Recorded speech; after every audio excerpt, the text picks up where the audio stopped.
All right, good morning, state conservation partners. Welcome to another state technical committee meeting for May 2025. We'll give it about 30 seconds. We got some people joining here a little bit late. I'm Jeremy Fowler. I'm your state public affairs specialist for the Natural Resources Conservation Service here in New Hampshire. I'm moderating this today. So those of you joining us remotely, I will have the ability to allow you to turn on your cameras and microphones as we get further down the agenda. We'll pause on that for now. So right now we're going to drop it over to Devon Cunningham, our acting state conservationist for NRCS New Hampshire, for opening comments. All right, good morning, everyone. Can you all hear us that's online? Give us a thumbs up or come off mute.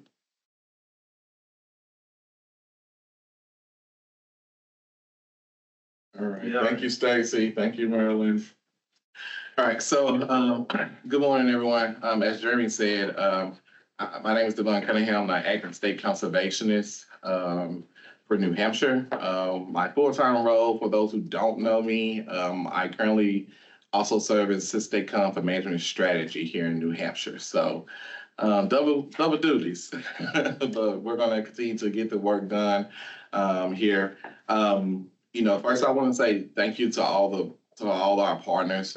This has been a trying time for us as we transition and try to make things happen, from us losing employees. We went from a 73 federal employee number to 56. On top of that, we lost roughly around 5 or 6 partners as well to assist us in those conservation efforts. But you all have maintained, a healthy working relationship with us, and we appreciate that, and we want to continue those efforts moving forward. A couple of updates that I want to share with you all. So for me to be sitting in the seat, just want to share that. Okay, sorry. Okay, I thought it was just me for a minute. Right? I'm like, what is that? So with Becky, so I'm sitting in the seat because Becky retired. So our fearless leader has decided to retire after 31 years of service. We definitely wish her well. She had to step out before summer came around the corner so she can have time to sit on the beach with her pina coladas and things. But we're happy to know that she's leaving a great legacy behind the NRCS, and we appreciate her. And my hope is that maybe we'll be able to welcome her as an ACES employee. But we'll see what happens around there. As I talked about with staffing, we don't know what that's going to look like for us moving forward. But I want to ensure with you all that everything that we do here will be to continue to serve the communities for which we have here in New Hampshire. That is our number one focus at all times. So whatever. So leadership team knows that. The field staff knows that. Everyone that works inside the NRCS New Hampshire knows that our number one priority is to maintain the services and the programs that we have with our partners along and with our landowners and farmers. All right. If you all have any questions about what those transitions are going to look like with staffing, I will tell you right now, I don't know. But the more we find out, the more we will share, if we're allowed to share. All right. But again, even with these short numbers, these shortcomings that we're having right now, just be assured that our mission will continue no matter what. All right. Today we got a couple of great things that I think we have to share with you, particularly some highlights for how we've been continuing to move forward through this time since October 1. We made some great progress forward, from EWP to getting some of our conservation work put on the ground after the frost season, and we're excited about those things. We're excited to see that our field staff and also those up here in the state office that serve in those technical roles have continued to serve those customers moving forward. So I will pass the torch over to my team, but again, if you all have any questions, I definitely ask you to welcome those and bring those to the Q&A session later down our itinerary, right? All right. Good. Javon, thank you very much. We're going to move over to Kim McCracken, who is acting ASTC for programs, as well as the Assistant State Conservationist for Field Operations. Yep. Yeah, double duty is the theme of the day. You'll hear a lot of that. So we're going to just make, I guess, a slight pivot of what you normally see for programs. So we're going to, next slide, please. We're going to talk a little bit about updates. So what have we done in 2025? And then knowing that we can't look at a deep dive with 2026, we received a lot of questions about where can you find like publicly available information to show what we've done with our programs and services. So there are a number of publicly available tools that are, I'd say, improving month by month in terms of the filtering that's available and the data. So we're going to do a quick overview of that so that if there are things that you want to take a look at moving forward, you know where to look and the types of things that are available. And I'll hold up some great examples because we know better than to try to do a live demo here in the State Office Conference Room. And so next slide, please. We're going to go right into the accomplishments for our easements programs. And so we have Tracy, Easement Program Manager, right here to give us the highlights. Morning. This is just a quick snapshot of our accomplishments for fiscal year 24. Looking back at last year, we closed on 8 conservation easement projects in 5 different counties. Total acres protected through those 8 easements is 1,112 acres. 5 entity held easements, 4 U.S. held wetland reserve easements. Next slide, please. And then looking for currently fiscal year 25, this slide is just a basic representation of the ASAP funding that we received in New Hampshire this year. There's $2,068,000 of that was IRA dollars new to New Hampshire for this year, currently paused. And what you see in blue and brown is that ASAP AL allocation of a little over $1 million, and the wetland reserve easement in the light. The larger pie there, wetland reserve easement, farm bill allocation of $2,594,000, which is actually about $700,000 more than we got last year. So we got a good pot of money, even with the IRA funds paused. The other smaller pie there, WRE funding of 402, was additional dollars that we were able to get from national headquarters for as an additional request. So next slide, please. This here is where we are right now in our easement program selected projects, applications received, selections, and closings. And so for ASAP wetland reserve easements, we received 16 applications in 3 rounds, which is pretty incredible. We were able to fund 3 of those. 2 were originally pre-approved as IRA applications, but because that funding was put on pause, we were able to fund those for our larger farm bill allocation instead. We were able to add that little green pie. We were able to get additional funding to fund that last 3rd project, and so which means that we're able to obligate 115% of the state's farm bill allocation. $308,000, $3 million for wetland reserve easements. We've closed so far in fiscal year 25 on 6 projects. 2 more are pending. That total is what you will be protecting 1,308 acres at a federal cost of $3.9 million. ASAP AL, we received 4 applications. We were able to fund all 4 of those with the funding that we had. That used up 83% of our state allocation. And those 4 easements were in 4 different counties.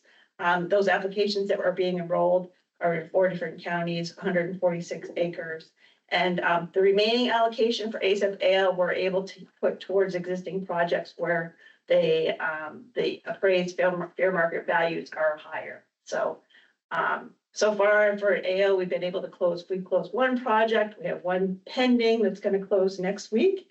And we have 5 more in the pipeline that we anticipate will be closing this fiscal year. Those 7 will total approximately 390 plus acres. over $1 million in federal funds for that.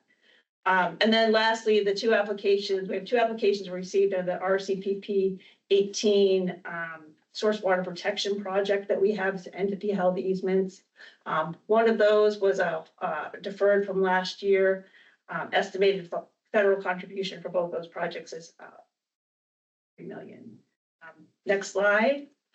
This slide really is just a quick depiction of applications that are going to be deferred to next year, mostly to highlight the wetland reserve easements that we've received. So we got 16, we have 13 that we're deferring. The estimated cost for all of those is over, close to $6 million. The total acres of those is 793 acres in several counties. And so we're, ale, not so much. We're still encouraging applications for ale, particularly. In fact, in both programs. But we are well poised for fiscal year 26 to spend, unpaused IRA money. We're poised to spend it, whatever additional funds we're able to get, certainly for wetland reserve easements. And we're continuing to encourage applications, submittals as we go along. And then lastly, the next slide, please. I just wanted to highlight that our easement team did have an easement subcommittee meeting back in March just to solicit feedback from our easement partners on how our easement programs can be more efficient, how can we increase interest in the program, and the sort of general feedback that we received is, for New Hampshire, the easement requirements are pretty complex, and our we have a lot of small land trusts in New Hampshire, and so sometimes it's a challenge for smaller land trusts to consider our NRCS funding opportunities for easements because the process is complicated, and that it's a federal program. There's not much we can do about that except to try to make things as easy for our partners as we can. There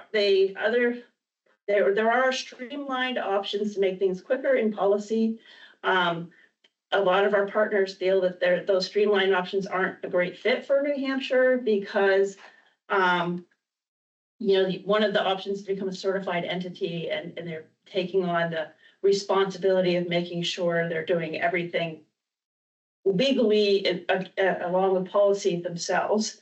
And then the other thing that is in policy that helps to streamline application or the processing of easements is using a template easement, and our partners seem to think that having a nationally approved template is complicated because we have additional other funding partners. Like every easement still needs to be tweaked. They believe they can't use a template easement because it's too strict, and it ends up having to go back to national headquarters for additional review.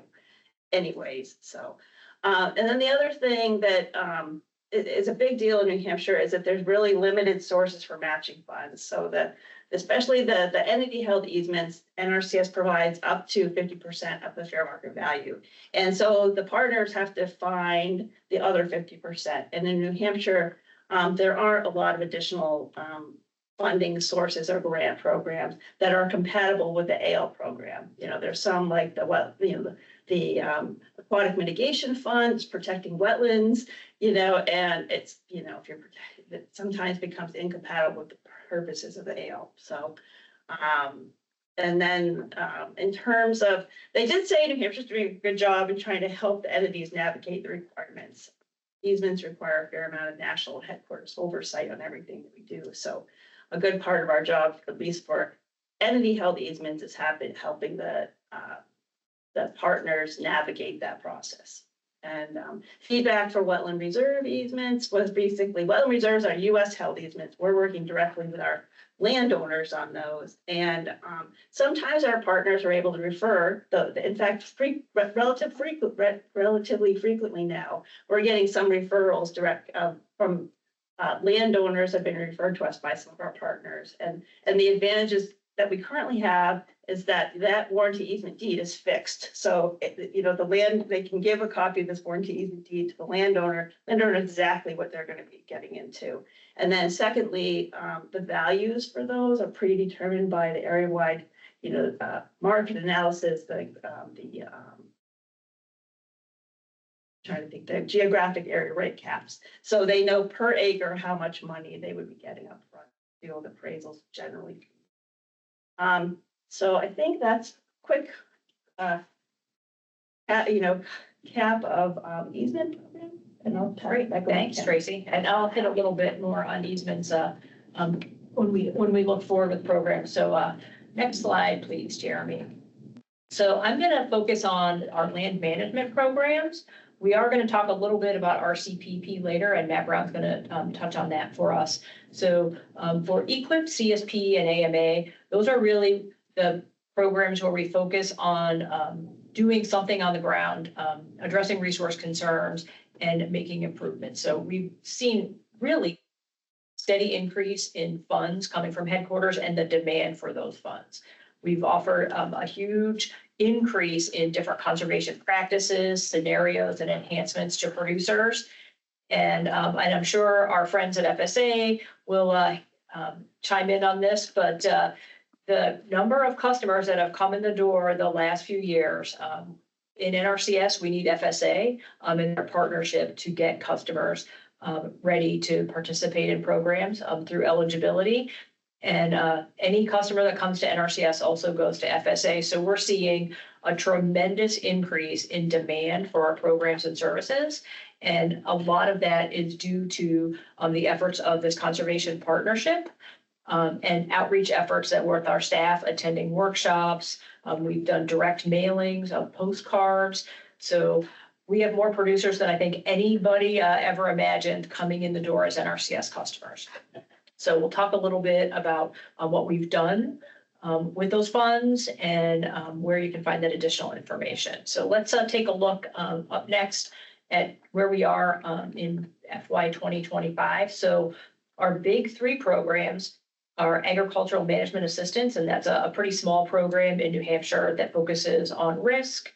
CSP, our conservation stewardship program, that is for high-end conservation customers to enhance the work that they're already doing and to help them maintain the practices that they're committed to.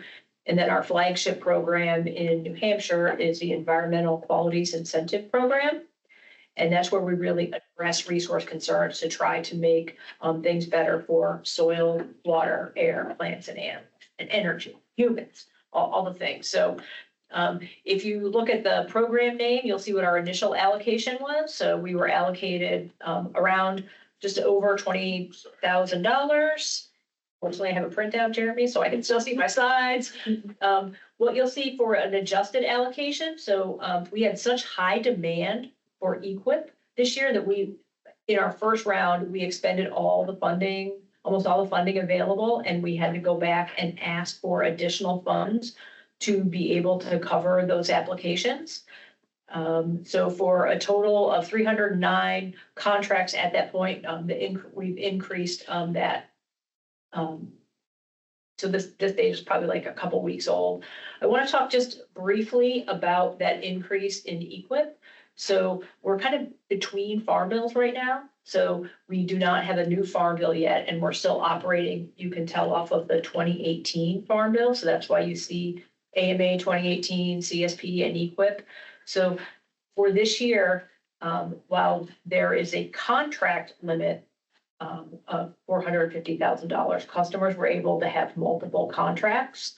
So we had many customers who had exhausted their EQIP payment limitation, and they were able to come back in and get multiple contracts. It really benefited some of the larger operations who had run out of the potential for the EQIP funding for a couple of years. So that's one of the things that helped us get so far along this time of year. Next slide, please.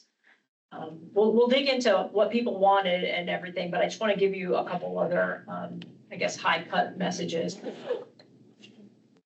NRCS truly is, I still think the best kept secret in the federal government. There is more demand for our technical and financial assistance than ever before. We have really been to every fair outreach event. Tabitha has done a great job hooking us up with any group that we could speak to that has an interest related to NRCS programs and services.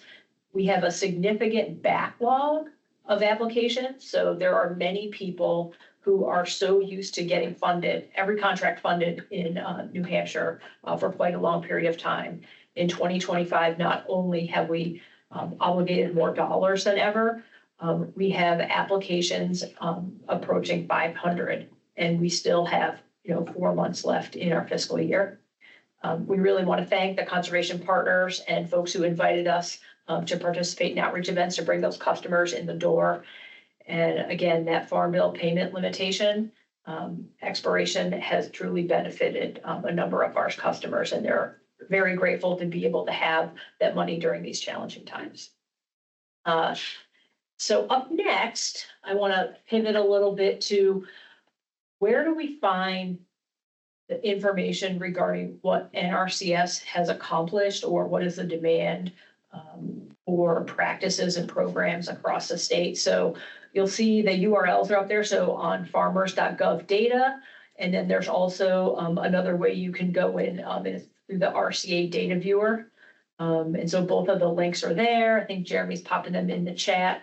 And so if you look over along the left-hand side, there are a bunch of entry points to that data. So there's also RMA data, NAS data, FSA data, but we're going to focus on NRCS in terms of some of the things that you'll be able to find.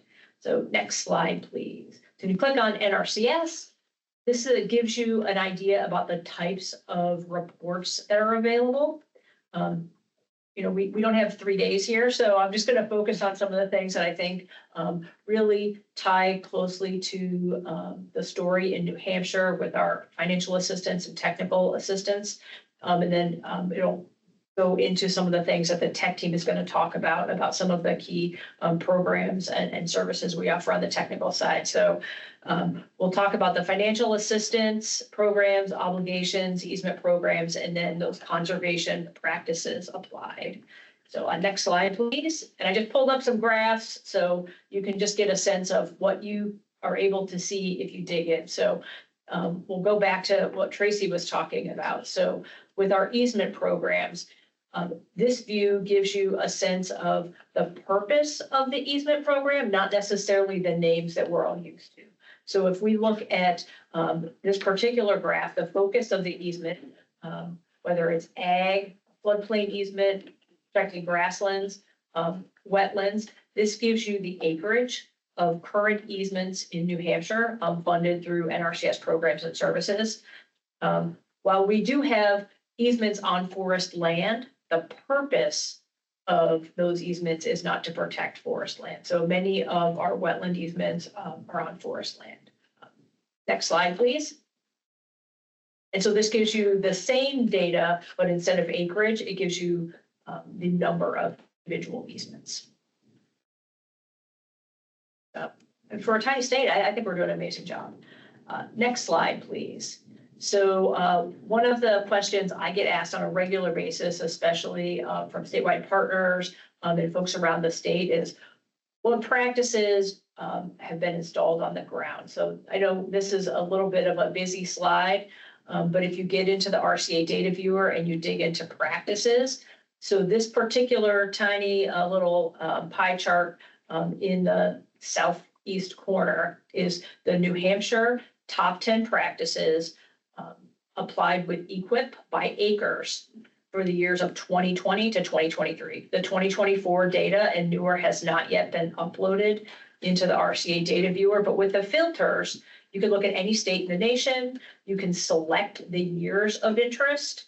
You can select multiple programs. You can include or exclude CSP, since this focusing on EQIP, I excluded the Conservation Stewardship Program. You can drill down into different land uses, and this gives us the acreage of our top 10 practices. So hopefully you can take a look at them, but it's access road, critical area planting, forest management plan isn't necessarily a practice, but it gets people set up for a practice. Mulching, stream bank and shoreline protection, forest stand improvement, aquatic organism passage could be a culvert, a bridge. Stream habitat improvement is that chop and drop wood in streams, early successional wildlife habitat, and brush management. So this is by acres. Next slide, please. So this is the same setup. Instead of looking at acres, we're looking at practice instances. So you'll see it's a little bit different list. And so you'll see a few more ag practices on here. So cover crop, crop rotation, nutrient management, pasture and hayland planting, irrigation pipelines, and no-till. So a lot of great stuff related to your work, Chad, so thank you for that. The reason that you see that difference is that when we write contracts, if a customer has 10 fields, there'll be 10 instances. So that's why you might see a difference between the acreage and the count. Next slide, please. Okay, well, what about the big picture? Like, let's look at the nation. Where does New Hampshire stack up? So this is just one example of the distribution of forest stand improvement by acreage across the nation. So you could select a different practice of cover crops. Again, you could do acreage or count. This particular example is acreage. You could block out the years of interest, what programs are included. And so for this particular one, it's, I think, 2014 to 2023, all programs, all land uses for forest stand improvement. Hope there's not a lot of forest stand improvement on cropland, but you never know. So, if you were interested in a particular type of practice, this would be a great report to see where New Hampshire stacks up across the nation, or if you're doing a project to see a region, this would be pretty helpful. And you can download all of this data with the download button. Up next. So let's talk about the money.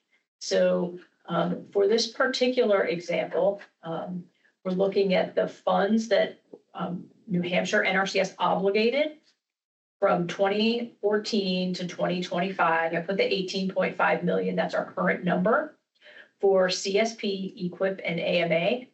And so it shows you that trend over time, and 2025 is going to be higher. So if you look at that J-shaped curve there about how much money has come into the state of New Hampshire, made it to all 10 counties, customers doing a wide variety of things, you can really see New Hampshire NRCS staff and partners have really significantly increased the conservation dollars obligated in the state of New Hampshire in the past couple of years. Please. This is the same thing showing the count, the number of contracts. So while the number is a little smaller so far this year, we've had a significant increase in the value of each contract. So the dollar amount for each contract, we had several of those maxed out $450,000 contracts. But that's a lot of contracts for a small number of employees to manage. Up next. And then this is an example of, again, some historic trends where you look at the number of practices that were obligated in the state. So these are those instances of practices. So one contract typically has many practices, and each practice on the land is in a contract with a customer, and they each take that face time with an NRCS or a partner talking to a customer so that they understand what the practice is, what's the purpose, the need for action, the resource concern, and then the implementation requirements, a certification, and then an issuing of the payment. So there's a lot of work associated with all the practices, not just the individual contracts. And so this shows you that demand has also increased. Next slide, please. And for 2025, this is the demand so far for the practices. So for the contracts that we're obligating this year, what is the number or the instances for these particular practices or enhancements. So if you look at the top two, they are existing activity payments. These are the payments associated with CSP contracts to help our customers operate and maintain their base practices. So the things that got them in the door to be eligible for CSP, we issue payments to make sure that they can continue to do that. So that's our top. And then if you look down through the rest of the list, it shouldn't be surprising to see so many forestry practices on here. There's a high demand for forestry work, especially since we've found a way to use CSP on forest land. I guess the bulk of the interest that we received, other than dairy farmers that were really interested in waste storage facilities, was largely forest management practices. And happy to see strong demand for energy as well. So that makes it up in the top 10. Next slide. And then here's how we stack up at the national level. So those CSP payments, that's not just a New Hampshire specific thing, that is across the country, where that high demand for the conservation stewardship program creates a number of instances of practices. And you'll see the list is a little different nationally, with more focus on those ag agronomy practices and grazing. Next slide, please.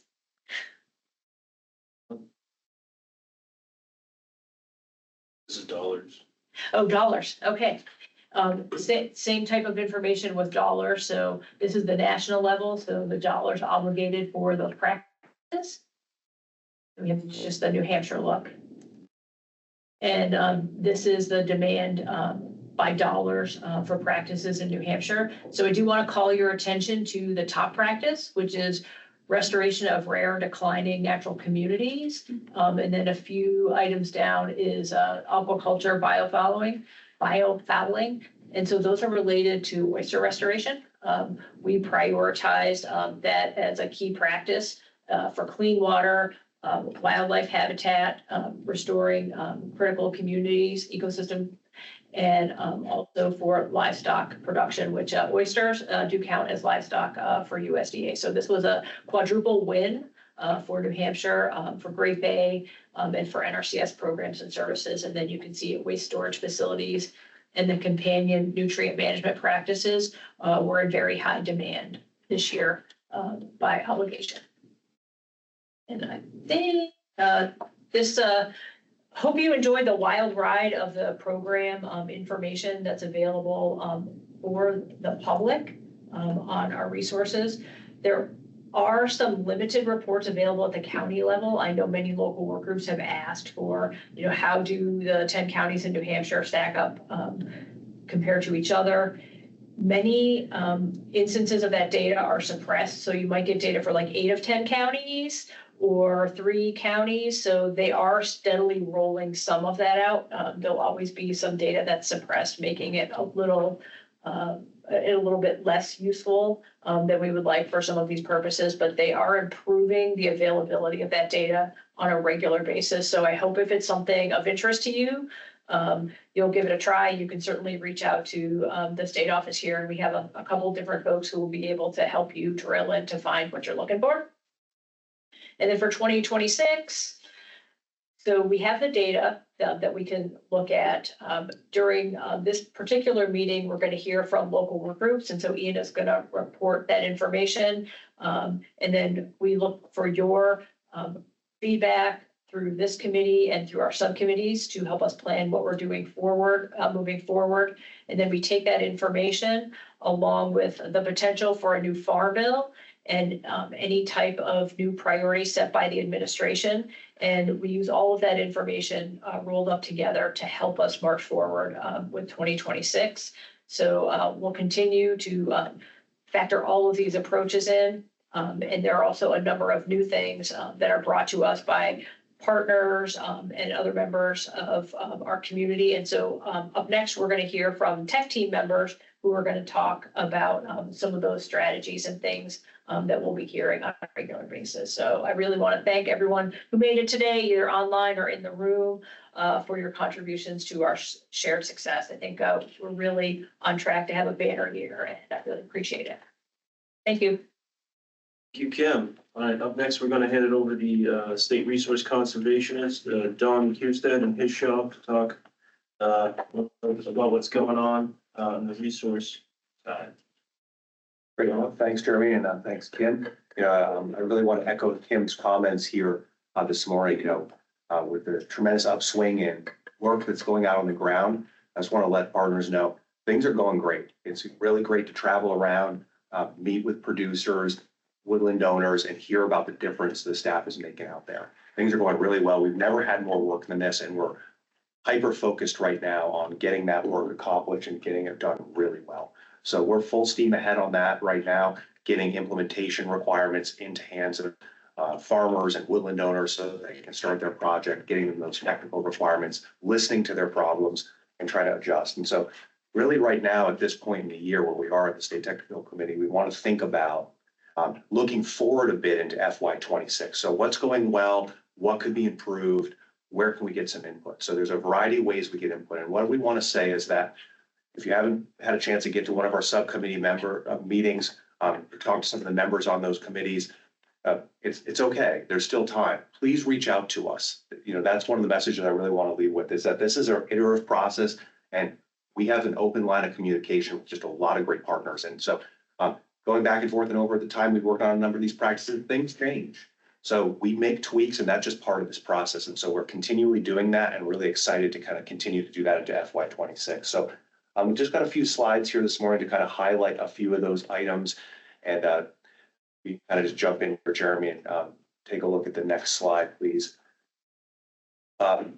So one of the things I just want to highlight is, and Kim mentioned this earlier, is just this is an exhaustive list, but here's a number of the different partner meetings where NRCS has been active in acquiring information, either that's input on our programs, we've been invited to participate in crafting visions for conservation strategies, and these are really great opportunities. And so I want to thank the partners for helping us with these.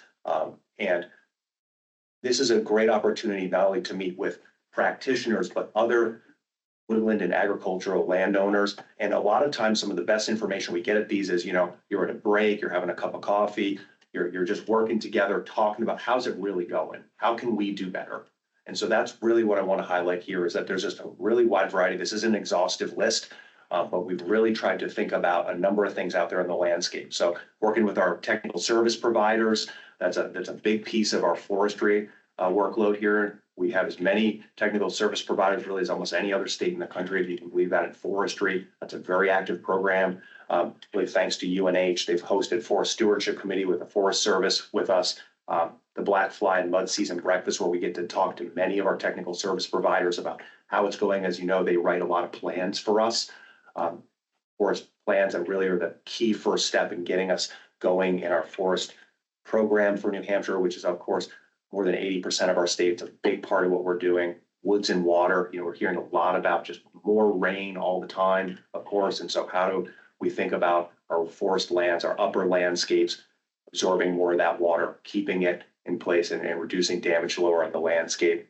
You're going to hear a little bit more from Catherine Coverdale, a partner here today with our Xerces Society and our integrated pest management. A lot of work there, lots of interest in how do we control pests in organic space with our NOFA groups. We've got our organics fund pool, lots of interest there. How do we reduce pesticide use? Lots of customers looking for organic products. So something we continue to try to do. How do we think about whether or not we're organically certified or not, but how do we think about reducing those inputs? That's one of the really key themes that we continue to hear with our farmers. How do we reduce inputs to become more profitable, whether that's labor, that's fertilizer, that's other inputs? How do we become more profitable? And that's something we continue to work on with them, because when we can help them become more profitable and reduce inputs, we help them stay in business, make more money, expand their business, et cetera. And we've just seen since COVID, wide expansion in the demand for local produce, and it's still going. So lots of increase in that sector. As you can see, a lot of other things going on there as well. Won't delay too long here, but just maybe highlight briefly that we've been working a bit with some of our wildlife partners and also some of our disaster preparedness partners. As you know, It unfortunately feels like either we're in drought or we're in flood almost every other year. I know Matt Brown, our state engineer, is going to talk a little bit more about some of the work we're doing around rivers and flooding. It's a constant kind of issue we're dealing with. And how do we strike the balance between infrastructure, wildlife, ecological integrity, recreation, these things? A big conversation, more to be had there. Next slide, please. So just some feedback, and I just want to hit on a couple themes. This isn't an exhaustive list. I don't want to take too much of your day today, but some repeated kind of feedback we're getting, and kind of want to hit the first two here: deer fence and bird netting. We're hearing a lot of the meetings I attend. Hey, could NRCS bring back bird netting? Could they bring back deer fencing? And just the answer is, this is at our level. This is at a national level discussion. If we're going to go into a new farm bill, this would be something that would be renegotiated into the farm bill. The way NRCS is looking at that is the resource concern there is not reducing pesticides or reducing or improving grazing infrastructure and keeping animals out of wetland areas. So this would just essentially be conflict with wildlife and farming, which isn't an area that NRCS is actively working on right now. So just want to kind of mention that again to the group. It's not something that we have a choice to do. This is a hard no from our national headquarters. So again, above our level of where those decisions could be changed. Subsurface drainage, another practice we continue to hear more about, and something we're going to be working a lot more with engineering team on this year. And now this isn't draining wetlands, of course, but this is excess water on agricultural operations. As we know, we talked about earlier, getting more rain. How do we move that water into a location where we can potentially collect it and use it for irrigation? You know, how do we reduce the conflict between excess water and nitrogen, for instance? So that's something we're going to be working on a lot more. We've heard a lot from our orchardists. They'd like us to expand that delivery. Soil carbon amendment, sort of a fancy term for adding compost or sometimes even biochar to the landscape.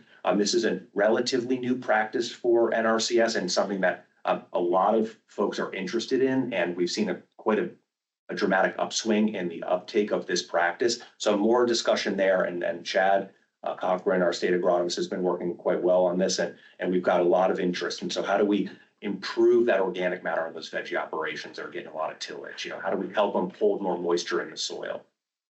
One of the things we've heard a lot about, we talked a little bit about this, our technical service providers, and we put a fair amount of money into those plans. As I mentioned earlier, we have quite a bit of forestry support, but we're still lagging a bit in the agricultural sectors. How do we expand delivery in those areas? Integrated pest management, nutrient management, drainage water management, trying to attract more service providers into New Hampshire. You know, not a heavily agricultural landscape, but still we have a lot of need, and that's an area we can look to expand. Something Matt and I have worked on a bit is more flexibility with stream bank erosion. So, you know, not just an all or nothing kind of approach. So it's not just always all rock or always bioengineering. You know, Matt and his team have done a really nice job, I think, of striking a great balance between protecting infrastructure and bioengineering with ecological integrity. And really, we're trying to fine tune that and find the sweet spot between, you know, good longevity in the practice and other ecological support. So that's something that I think has been a real plus for the state. And so just an open-ended question here, you know, what other priorities or questions you have? Like I mentioned earlier, please reach out to us. So just moving along here to the next slide, please, Jeremy.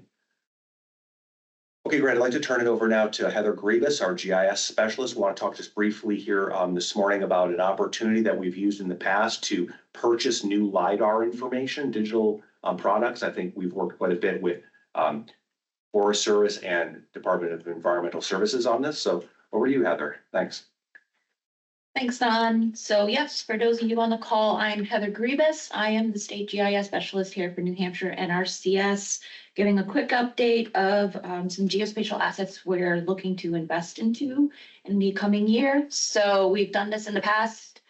Geospatial assets inform our conservation planning. I'm sure a lot of partners on our call make heavy use of a lot of the geospatial data in your own work.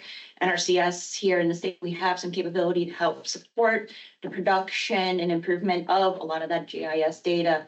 We've done so in the past, as Don has said, with LiDAR data collections, and we're looking now to move forward with improvements and investments in the DHP program, or 3 DHPs. Next slide. If you haven't heard about the 3D hydrography program, simply abbreviated 3DHP, this is USGS's recently announced program to completely remap the surface water hydrography here in the country. I'm sure a lot of us has made heavy use for decades now of the original blue line streams and water bodies, the National Hydrography Data Set. The 3DHP program is the next generation of that and is going to pretty much replace NHD data with much more accurately mapped hydrography data using LiDAR now, as we move into having almost complete nationwide coverage. So hopefully the main benefits of the program are going to be far more accurate information, far more accurate blue line streams and water bodies that better align with the LiDAR data that we currently have, in addition to having higher resolution data sets. So that little graphic there on to the right kind of gives you an idea of what we currently have in NHD data and what USGS is hoping to move to in the future. Next slide. So partnerships, we keep hearing the word a lot. USGS is looking to leverage partnerships for funding this program. And they're doing a big job, a big lift right now to help collaborate partnerships across the country, whether they're federal, state, municipal, local, even private. So I think this is just like an interesting web application that's currently being stood up to support these partnerships and give agencies that are interested in knowing who's interested in kind of bring funding into this program, other interested entities right now and where their AOIs overlap. You'll see that right now for DHP work, there's a really big interest on the Connecticut River for quite obvious reasons, I think. And a lot of that interest, for example, is with the Forest Service right now. We've got a lot of interest on that river as well as the National Park Service. So the interest is there, and we can start leveraging these partnerships to help expand the DHP work with the money that we have. Next slide. So New Hampshire DES approached New Hampshire NRCS with this last year, saying that they were interested in submitting a proposal to USGS's data collaborative agreement. And New Hampshire NRCS was very interested in trying to provide some funding to add into what the state of New Hampshire was going to put up as part of this DCA. We don't have many more details right now in terms of what AOIs, where we'd be interested in having the mapping done and money, because we're waiting on state budgets as well as the new fiscal year budget, federal budget. But we're very interested in moving forward with this. This funding collaboration will allow us to expand that mapping out into additional watersheds across the state. And at the moment, this partnership doesn't have to just be New Hampshire NRCS and DES. Any additional partners who are interested in collaborating can reach out to Don or myself for some more information and connections with New Hampshire DES. Yeah, thanks for that update, Heather. And so as we mentioned before, we've had a really successful partnership in purchasing LiDAR products, and they do go out of date, and they're very useful to engineers, private sector, businesses. And so we look to update those and improve the resolution. And so please reach out if you have partners that think they have contributions that could be useful in purchasing these products. So we'll look as we get closer to FY26. I think that pot of money will come into resolution. We'd love to bring some of it to New Hampshire. Up next, I'd like to introduce Chad Cochran, state agronomist, and he's going to provide us some updates on soil testing and beyond. Thanks, Chad. Yeah, good morning, everyone. Thanks, Don. Appreciate that. We're going to talk just briefly here about what's kind of a mundane topic, soil testing, but is probably the most fundamental and foundational activity that we do in agronomy as a whole. And it's something that is required for a number of our conservation practices that we implement. So it's critically important. And we have had a bit of a hole in our ability to be able to help farmers pay toward having this testing done. We would require it for certain practices, but we had no way to help offset the cost of it being done on the ground. So fairly recently, we have brought some flexibility into our programming that's allowed us to pay for that. So we're very excited about it.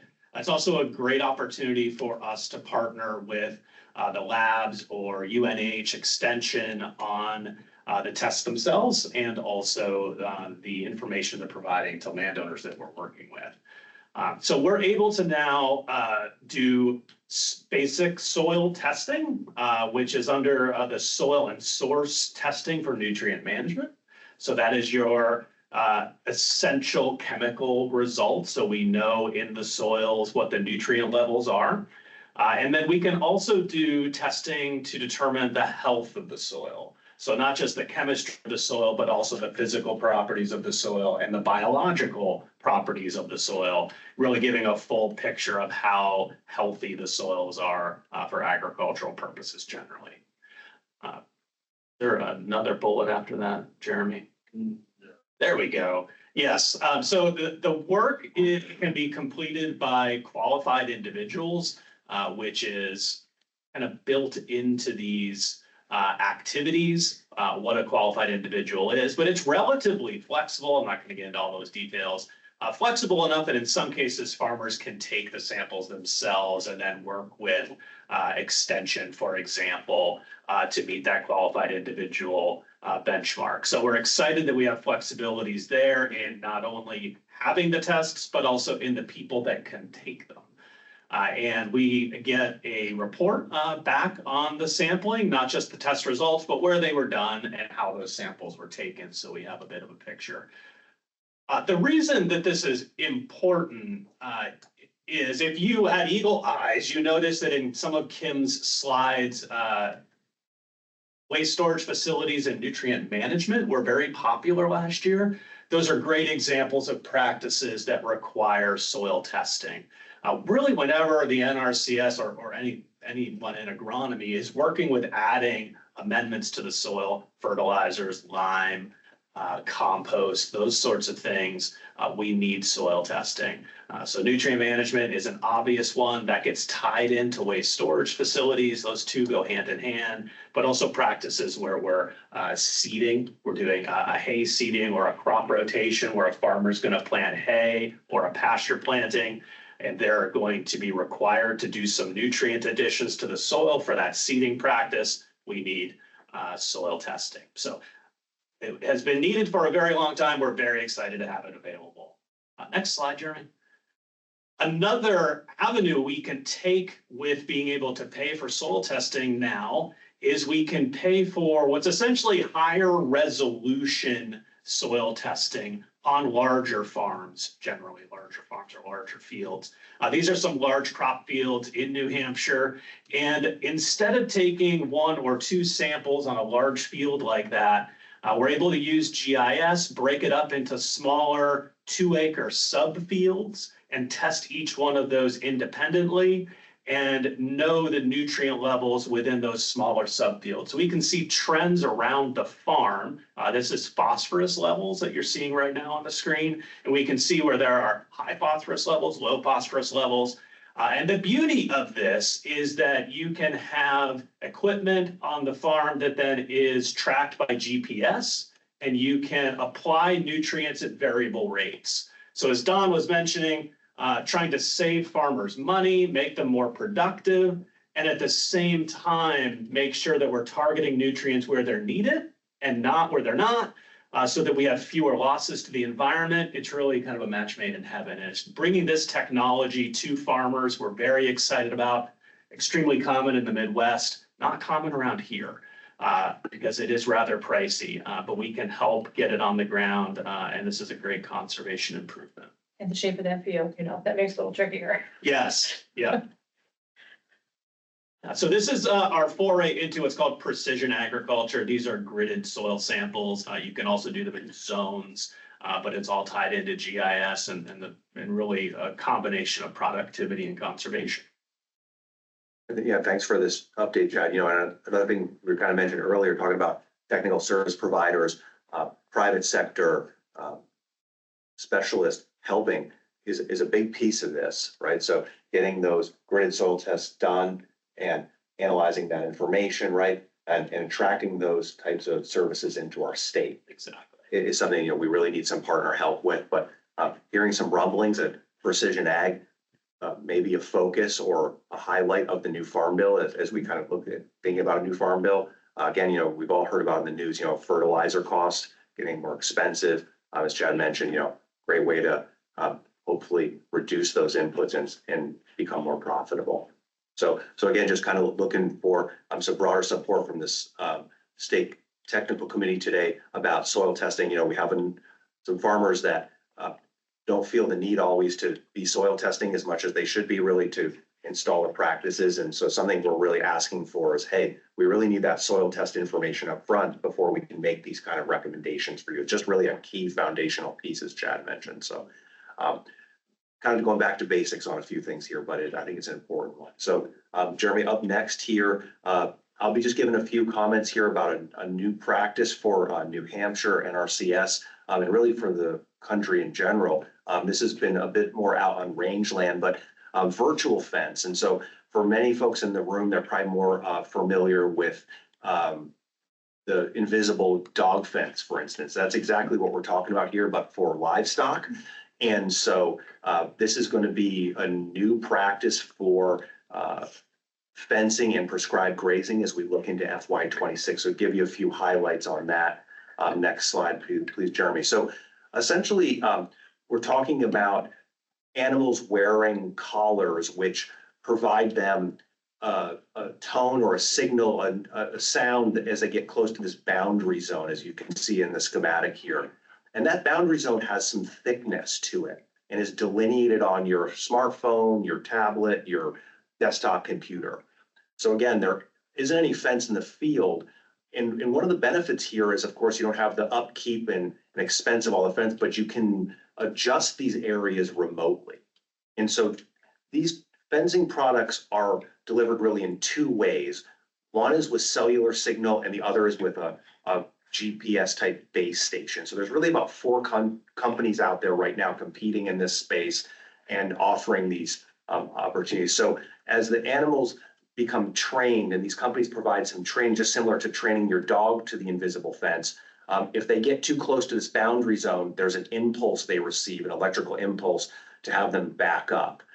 And so some of the other real benefits here is that the software will track where your animals are and provide you sort of a heat map, familiar with what that looks like, provide you other metrics on where your animals have been. And another real key piece to this is that it helps with that record keeping. And so I know a lot of farmers get busy and it's hard sometimes to keep the records. And so prescribed grazing is really one of those practices that requires some record keeping. So this can help reduce that need for record keeping and help farmers really understand where are their pastures most productive, where do pastures need longer rests, and help look at that longer range data set there. So this is kind of, will start to come into the state. You're going to see it. UNH is starting a project right now at UNH Organic Dairy. So we're looking to them to provide us some information on how it's working. So we're going with that. And so one of the other things I'll just mention, another benefit is that if there are hard to fence areas, so wetland edges, areas that are wet in fields that maybe in the past have been too challenging to fence just because of their geometry or their remote location, this virtual fencing offered the opportunity to fence animals out of those sensitive areas much more easily and effectively. So something we're looking forward to offering here in the state. And Jeremy, just next slide briefly. As I mentioned, just a couple of scenarios on our cost list. The actual fence scenarios to help cost share on the equipment itself, sort of the one-time upfront. cost sharing opportunity, and then the prescribed grazing scenarios, which are the incentive payments to help farmers stay on track with that really upper level grazing that we're looking for. So something here that we're kind of just want to show off and think about as we get closer to FY26. And want to move along here, Jeremy, to next slide and hand it over to Catherine Coverdale, our IPM specialist with Xerces Society. So thanks, Catherine. Yeah, I just have a few quick updates for you all about our pest management practice. So next slide, please, Jeremy. I just wanted to shout out a few of our key practices here that are really due to our collaboration with UNH Extension and folks like Jeremy Delisle, who's on our call today. We have an IPM working group that we go to and kind of brainstorm all of these practices that will best serve our farmers and help reduce pesticide use and also increase precision and reduce labor costs. So weather stations and trapping have been really formative for our pest management program, and I think have really made a difference in our growers' use of prevention, avoidance, monitoring, and suppression tools to again address that reduced pesticide use and labor activities of, like you were saying, the record keeping. So next slide, please, Jeremy. I'll keep it brief. A result of this IPM working group is an exciting development for mating disruption. We are hopefully going to adopt this FY26. So the way this works is female insects like codling moth or peachtree borer that are often in our orchards emit a pheromone to signal when males can mate. And mating disruption is just adding more of those pheromones and having more non-point sources to disrupt the males searching for females to mate, and therefore reducing pest pressure in the orchards.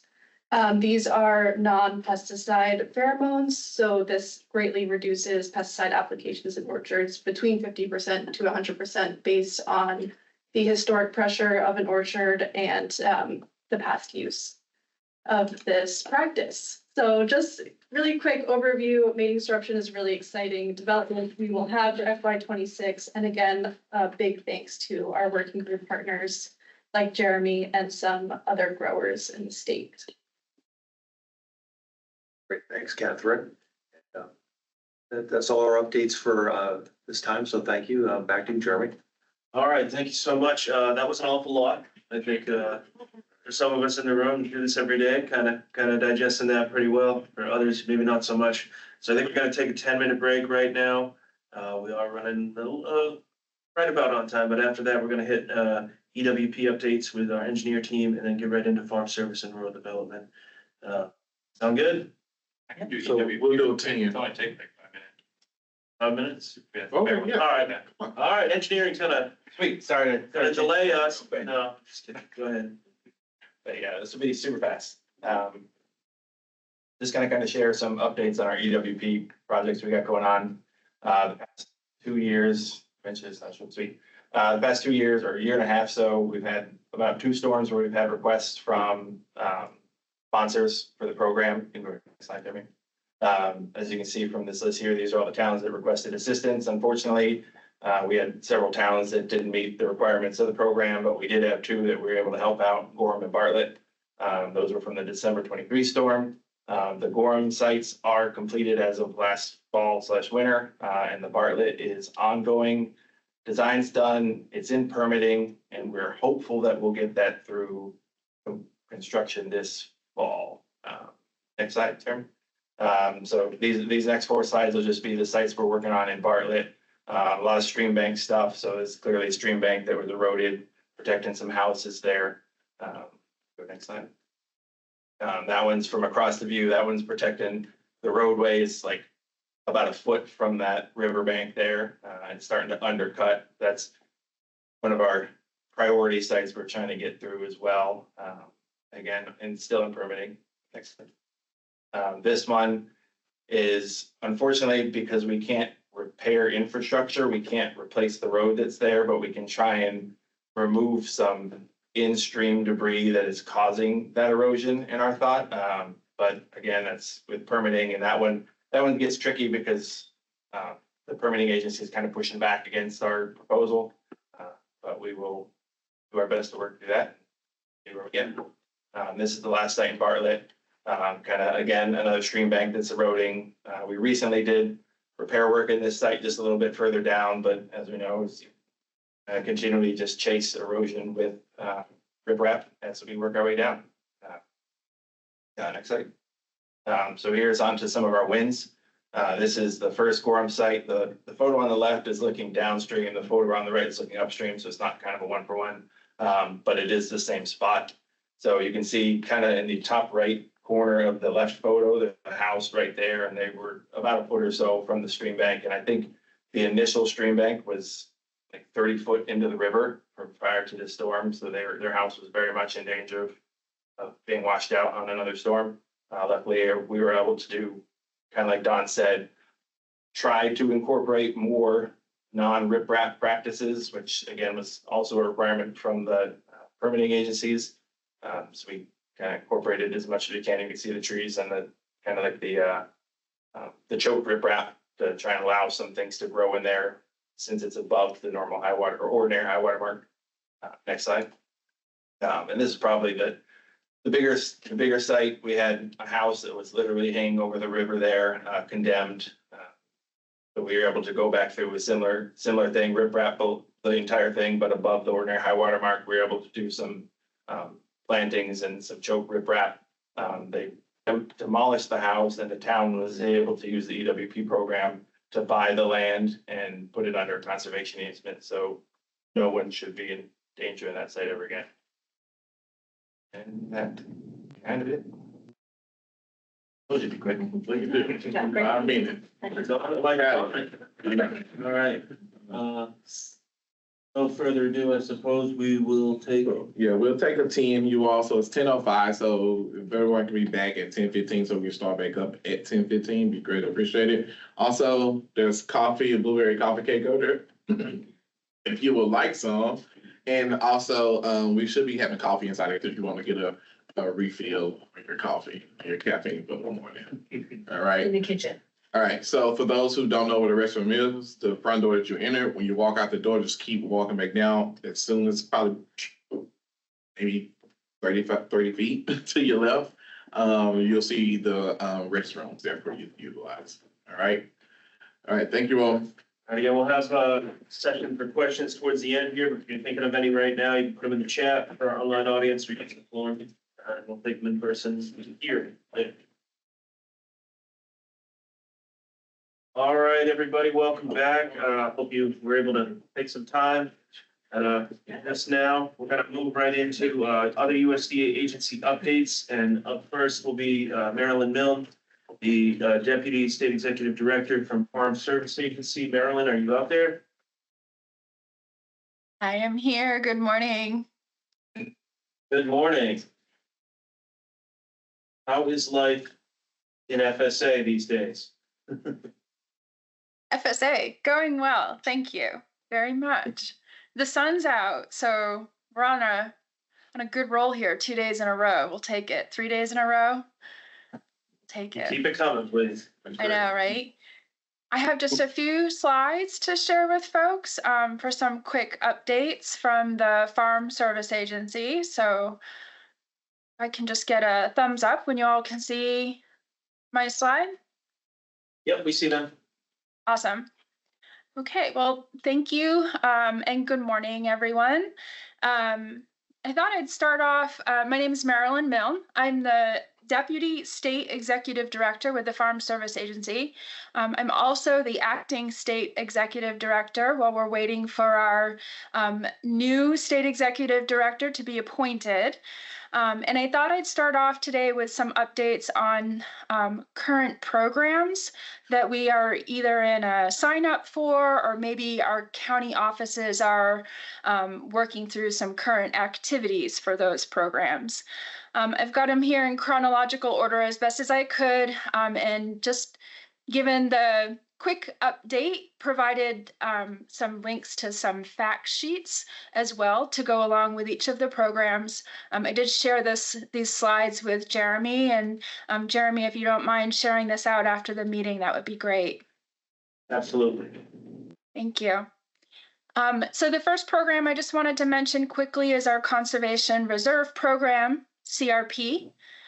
There are 3 buckets, so to speak, to this program, and we are in sign up for 2 of them right now, general CRP and continuous CRP.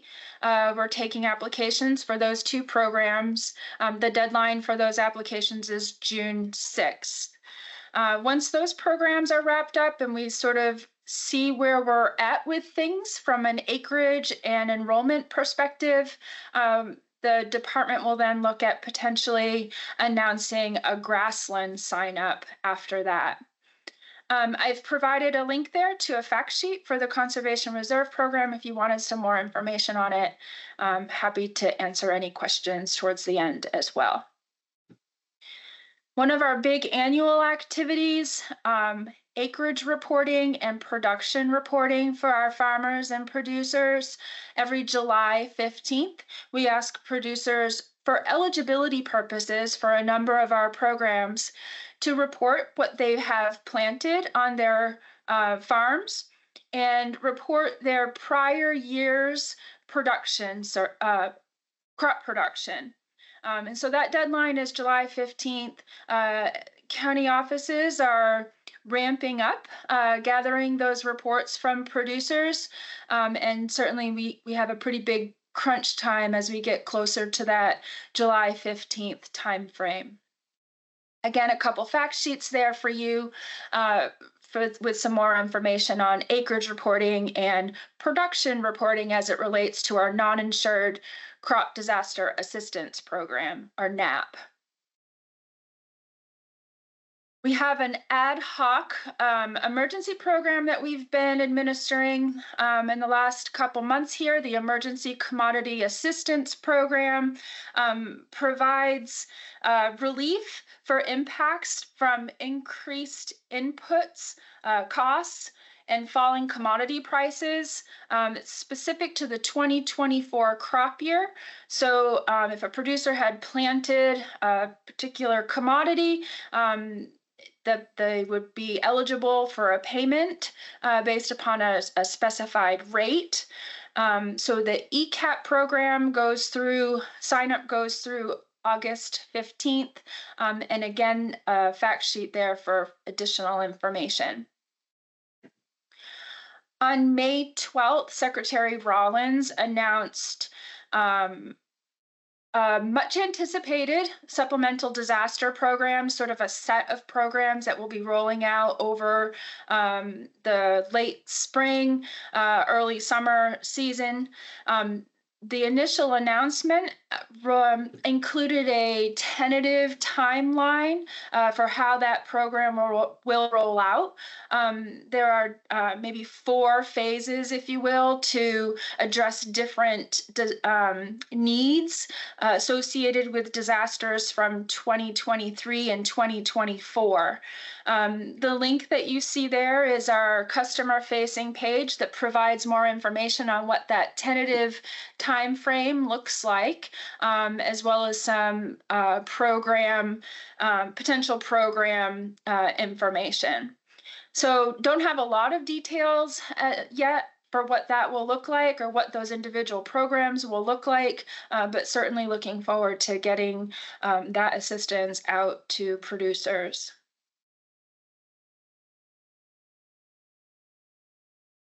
Each year we have a unique organization here in the Farm Service Agency with our county committees and our state committees. They're grassroots, on the ground, peer elected groups that help us to implement our programs at the county level. So each year we have county committee elections to bring on new committee members in designated areas for each of the counties. So the nomination period for this year's election begins June 16th and runs through August 1st. Just wanted to share some information on who our county committees are and what they do and how that election process works. I mentioned in the beginning, waiting for some news here on some staff appointments across the country. They are appointing new state executive directors. I believe as of yesterday, we have just over 30 state executive directors announced across the country. New Hampshire is still waiting for our appointee. And so hoping to hear that news very soon. I guess maybe back to the program side of things, we are tracking some potential impacts to crops due to some of the weather. We had a January extreme cold event that we saw some potential losses in the southern part of the state to peaches. In January, freeze event. We did work with our state emergency board and request a deferred secretarial disaster designation. This will allow us to go through the season into harvest and see if there actually was an impact to production and sort of give us a bookmark to the disaster implementation if we need it. We're also tracking the excessive moisture that we've seen throughout the month of May. Some pretty significant rain. If you look at the drought monitor, I think there's just the tiniest little sliver that you can barely even see in the southern part of the state as far as being having some sort of a drought status to it. But otherwise, the state of New Hampshire is pretty clear of any drought designations as far as the drought monitor is concerned. Maybe we've even swung in the other direction, and we've heard of some producers that are having a hard time getting on fields. So we're just sort of gathering that information, collecting those reports, and tracking that on our end to see if there's anything that we need to do down the road to address those concerns. That's all I had for an update for today. I've got my contact information there for you all if anybody wanted to reach out to me, and I'm happy to answer any questions that y'all might have. All right, Marilyn, thank you so much. I think we'll pause on questions, just given where we're at right now. If you do have some, please put them in the chat or the form that I put in the chat.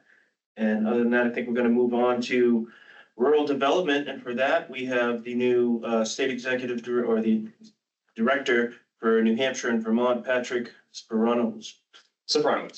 There you go. Yeah. I did it. Yeah. It's a tough one. So yeah, thank you. Well, thank you for the invite. I appreciate it. So, like Jeremy said, Patrick Soprano, honored to be recently appointed May 5th for State Director of Rural Development, Vermont, New Hampshire. Kind of spare you the bio background story, but I do come from the private sector. So housing, mixed use, some of the retail development, as well as emergency services. So I will tell you, first time in federal government, I'm getting used to that.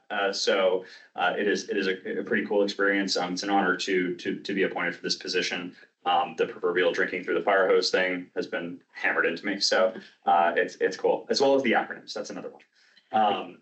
So like I said, I don't want to take up a ton of time. I know we're kind of a little bit behind, but I do want to go over kind of the purposes of covering FPAC, Forest Service, NRCS, where that overlaps on the Venn diagram, our mutual mission interests. So the first one I kind of want to give you guys an update on, REAP. So for this quarter, April 1st to June 30th, the program is closed to new applications. It's an effort to catch up on the applications filed under IRA. The program, as far as I know, will be available in the fourth quarter at pre-IRA levels of 25% grant match, 250,000 grant maximum for energy efficiency initiatives, and then 500,000 grant maximum for renewable energy systems. In terms of what will be accepted and which will be cut, we are working on that, so I don't have like a specific update for you guys at that time or at this time. Value add grants still available and still very popular among ag producers looking to expand their markets and capacity. Program still features 75,000 maximum planning grant, as well as 250,000 maximum working capital grant. Another reminder, Secretary Rollins, in a press release on April 4th, did promise sweeping reforms to protect national forests, boost timber production, So I'm confident that's going to have a pretty big impact in the North Country for us. And we talked about that a little bit. And again, Forest Service leadership been directed to increase timber outputs, simplify permitting, remove National Environmental Policy Act processes, reduce implementation and contracting burdens, work directly with states, local government, and forest product producers to ensure that the Forest Service delivers a reliable, consistent supply of timber. So for us in RD, we plan to help them carry out that mission however they can. Through the Timber Production Expansion Guaranteed Loan Program, TPEP, which empowers timber producers to expand and diversify their businesses, and our Community Facilities Direct Loan and Grant Program, we can now support new timber technologies like mass timber in our public buildings, in our schools. So we're ready to make some pretty big strides in that sector, among a few others. Like I said, I want to make it quick. So I will stick around. I know we talked for a little bit. I got a meeting at 11:30 that I got to jump on, and then it's a quick one. So I'm going to stick around if anybody else is still around here. Love to kind of do a little one-on-one if anyone wants to chat further. But I'll keep that brief for the efforts of time. So thank you guys. Patrick, thank you so much and welcome to First State Tech Committee meeting. Thank your tenure. All right, so we're going to move on from there into updates from our congressional delegation representatives here, starting with Elizabeth McKenna. Are you on the line?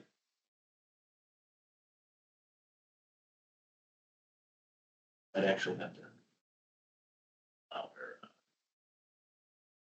microphone access here. Give me a second.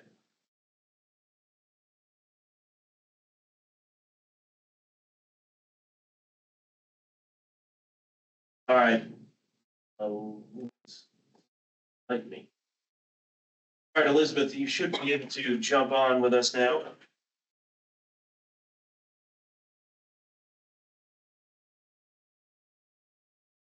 Can you hear me now? Oh, I got you now. All right, let's do this.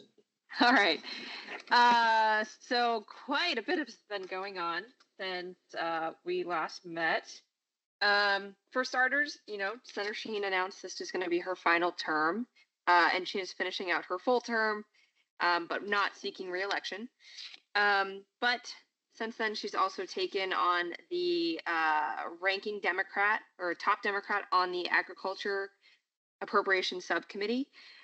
So that's been, a really great opportunity, especially with you all to, make sure we're delivering for the needs of New Hampshire. Just recently, Secretary Rollins came to the Agriculture Appropriations Subcommittee for a hearing, so we were able to raise a couple of things we're hearing from New Hampshire stakeholders that, and ask her about that and discuss future budgets and this coming budget cycle and, what we'd like to see the Agriculture Department include.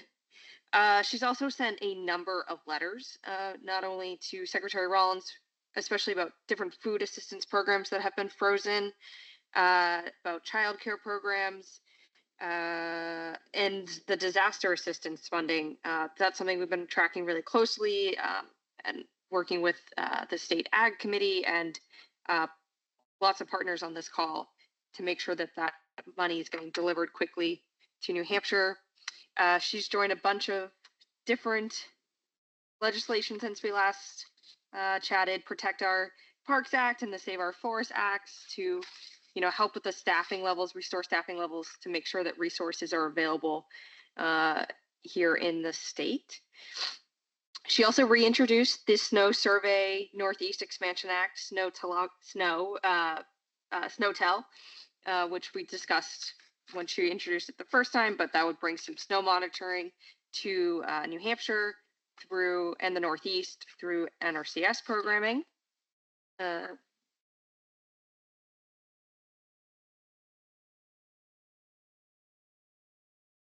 She's done some PFAS bills to make sure that private well owners can get funding through the bipartisan infrastructure law for wells that are above the PFAS limits. I think that is the big things. Oh, and actually, the Connecticut River Watershed Partnership Act she introduced beginning of May. We're actually going up to the Upper Valley today to discuss that legislation that would work with state, federal, local partners to bring resources to the Connecticut River Watershed. So that's the big highlights as fast as I can spit them all out. But always happy to answer questions and chat offline too. All right, Elizabeth, thank you very much. We'll move on to Senator Hassan's office, represented by Aaron Cotton, who's in the room with us. Aaron. Hi, everyone. I'm Erin Lopez. I don't want to be too repetitive with all the wonderful work that Elizabeth named off that, we're working on right now in the Senate. But just generally, we've talked already about the Farm Bill, which is currently being negotiated. As you know, we're in the appropriations process. Some of our priorities there that you may be interested in are funding the Land and Water Conservation Fund and supporting the snow survey and water supply forecasting program within NRCS. So those are two big ones that we are supporting right now, but of course there's a long list. So I'm always happy to chat offline and answer questions. And as always, I just want to say thanks for all you do. We know it's a very challenging time, so we're here to support you in any way we can. Always feel free to reach out. All right, thank you so much. If we do have anybody here from Representative Pappas' office or Representative Goodlander's office, please make a note in the chat. I have not heard back from either office, so unaware if they're able to attend. So give it a solid 30 seconds or so to see if we hear from anybody there. We will be moving on to local working group reports. Give it a moment here.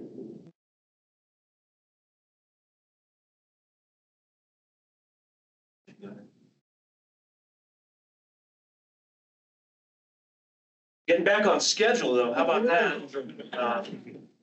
Nobody's ashamed of that part. All right, hearing and seeing nothing, I think we'll move on to partner updates. Up first here is Ian Hanley, Executive Director for the New Hampshire State Conservation Committee, with the outputs from the local working group sessions this year. Ian? Excellent. Thank you, Jeremy. And those of you who don't know me, my name is Ian Hanley. I'm the Executive Director of the New Hampshire State Conservation Committee. One of the main roles of the SEC is to help facilitate the 10 county conservation districts, which are doing work as partner organizations to NRCS statewide. And so one of the things that the conservation districts do each year is the local work groups. And these are public meetings for people to come and provide input on local resource priorities and feedback for NRCS, for the districts, with other members of their community. So this year, we were really excited about having a standardized meeting procedure being used across the state. So our conservation districts focus really on being locally led and having local priorities, which in the past few years has led to not having the same procedure being used for all the local work groups at all the meetings. And so one of our priorities this year was to have a single procedure that was used for them to get feedback from all the meetings, which has allowed us to create statewide results. So we're really excited about that. To talk a little bit more detail about what that looks like, we're going to hop to the next slide. And so the meetings consisted of 8 meetings representing all 10 counties. Cheshire and Sullivan had a combined meeting, and Hillsborough and Merrimack also had a combined meeting. These meetings took place in March or early April. So how the meeting worked is that from work that's been done over the past couple of years at local work groups, we identified 40 resource concerns and used those as a starting place. Those for topics from ag, soils, water, forestry, wildlife, energy, air quality. And we put those on boards around the meeting room. So in this photo, you can see them looking at a flip chart board. And every participant was given 3 green stickers, 3 red stickers. They represented what their primary and secondary concerns were. So they were given time to peruse all the resource concerns and sticker what their highest priorities were. And so we can see actually in that photo, you can see over that gentleman's right shoulder, there's some green and red stickers on the flip chart page. And so this helps give us an idea of where those priorities are. We did add 3 new concerns over the course of the meetings that were not previously represented. And so after everyone had a chance to sticker their concerns, we went back and did a more detailed discussion about the priorities that were getting the highest rates of concern or stickering. After that, we asked participants for specific feedback on NRCS and the conservation districts. And so overall, these meetings took about 2 hours. Some got a little chatty and took a little bit longer than that. But we had really good attendance around the state. I think our biggest meeting, which was the Cheshire Sullivan combined meeting, had 32, 33 people at it. And most meetings were sitting around the 20 participant level. So really glad to see participation continuing to increase year to year in these meetings. One of the big things that I try to make sure the districts communicate, and our NRCS staff, usually the district conservationist at the meeting, is how the meeting information from the previous year was used. So that's one of the things that the meeting starts off with, is the district manager and the district con talking about how that information gets used and moved forward. So the hope being that they see that their 2 hours that they're spending at this meeting is doing something and getting put to use in their county. So let's flip to the chart and see what we got for some results. So just looking at overall, these are boiled down to what the primary and secondary concerns were for each meeting. The reds and have a P on them, that stands for primary, the S is secondary. So the way, as I said before, we had 3 stickers for primary for each person and 3 for secondary. So I tried to replicate that with the resource concerns combined. You will notice that some aren't 3 and 3. That's just, you end up with ties. And so what we can see here, we've got a really large amount of primary concerns coming through farm viability. Soil health was another one as well. But we've got concerns on a variety of topics, and that actually represent all kind of 7 of these overall categories.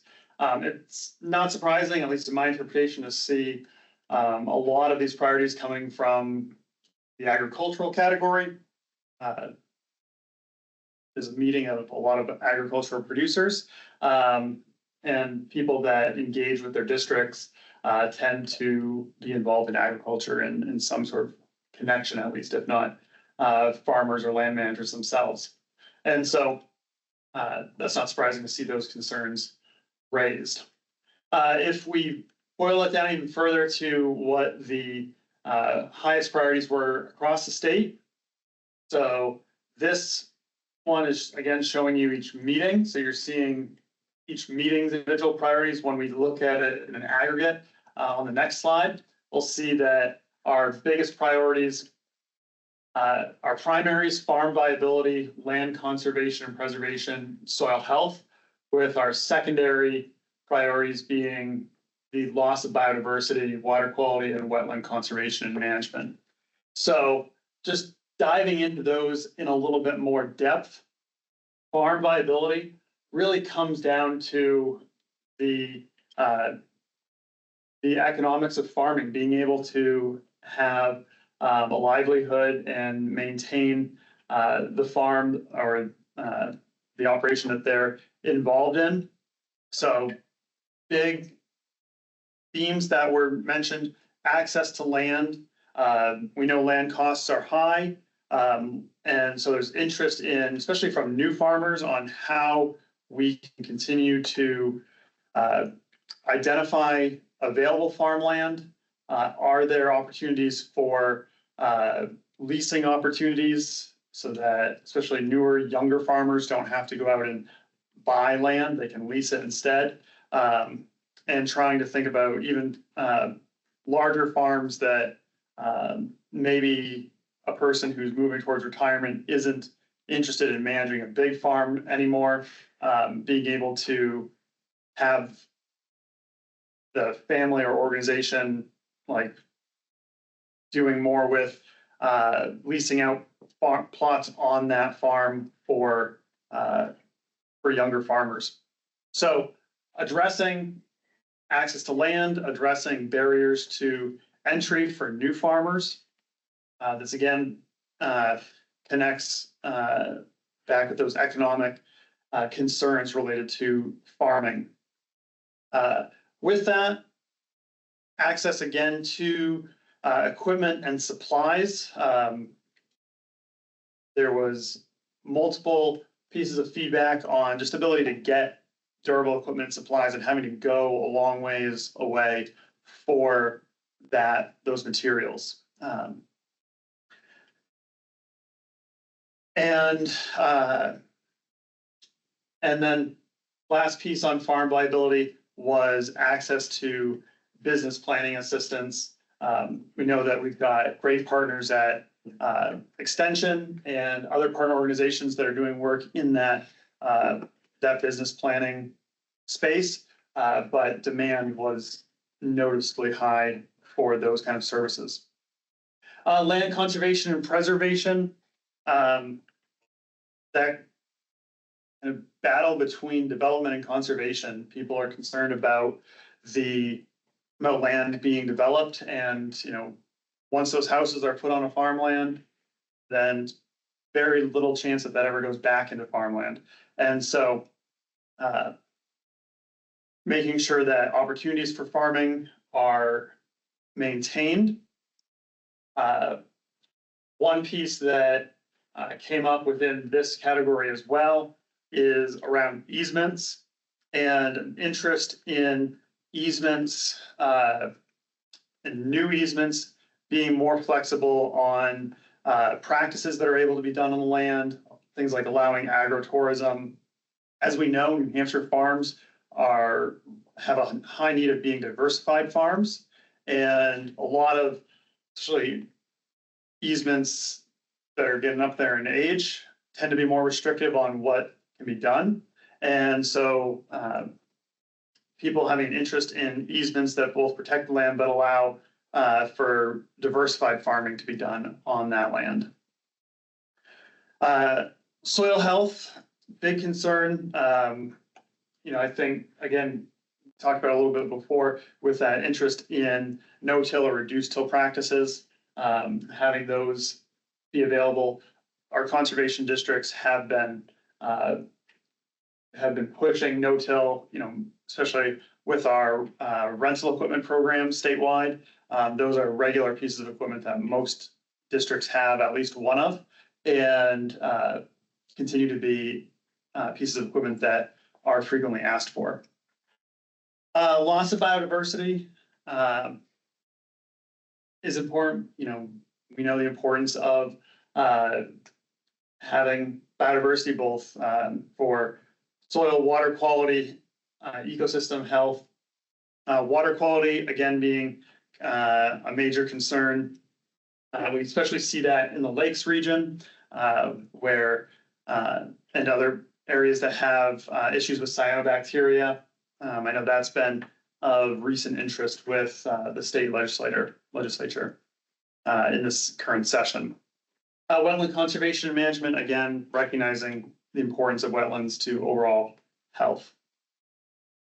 So those are our big priority items coming out of the stickering and this feedback from that discussion. I want to turn your attention, this being the STAC meeting, to some of the feedback for NRCS. So overall feedback about staffing was incredibly positive. A lot of people have a lot of good things to say. A lot of great relationships were very evident between between farmers and the NRCS field office staff.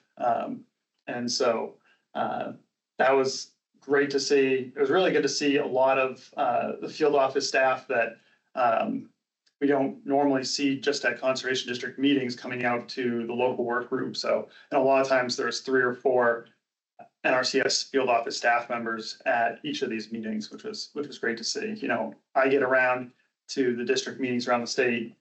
I feel like I know the district cons pretty well, but it's the other field staff that I barely ever get to meet because they're not coming out to district meetings. So it was great to see so many staff members engaged. Some other feedback, engineering backlog was noted, and there's interest in more availability for energy TSPs and energy audits. And then again, that need to reduce barriers to service, such as intake paperwork, was noted again. I believe, was that 2 years ago around, there was some work being done on that to make that a more efficient process. So like Always. Right. Maybe that was the years of funding together. TSPs have been naturally just a struggle for New Hampshire in general. I mean, something we can talk about later now in the Q&A session too, because I think that question did come up. Yeah. Maybe one thing briefly in that, Ian, would just be the use of OneSpan for document signatures, digital signatures, as well as farmers.gov, a place, online resources to reduce paperwork and improve efficiency is something we got, I think, talk a little bit more about. Yeah. One more slide of feedback after this. Actually, sorry, 2. I lied. I forgot that I want 2 slides. So some thoughts on overall funding, applications, and scoring. Need to address duplicate practices and continuing to fund practices over time. I think a lot of this has to do with the knowledge around the difference between EQIP and CSP and getting information, because I was literally thinking this before even the funding slide on the money that's going into CSP practices is, just a lack of information there or understanding on that difference between those 2 programs. Incremental payments for addressing financial limitations on beginner farmers. Possibility of funding for ongoing maintenance, reevaluation of lifespan of projects. I know this is an engineering kind of thought, but people thinking about that they've got projects that just need touch-ups or small maintenance on, but NRCS would want to do a full redo on this. And I think a lot of this also comes down to just people knowing that they are responsible for certain maintenance costs when it comes to contracts, which, it's just something that people need to because you get something. So how can is there potential to support addressing maintenance costs depending on the scale? Next piece, more single practice contracts.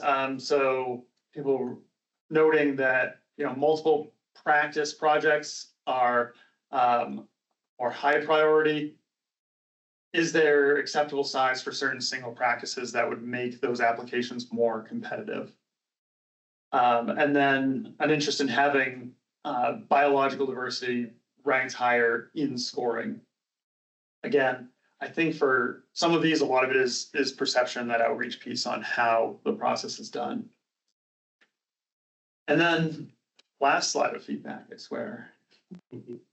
So some specifics on current practices and scenarios, fencing, and Don talked about fencing a bit. That was brought up again, obviously last year, one of the big pieces was that 96-inch exclusion fencing.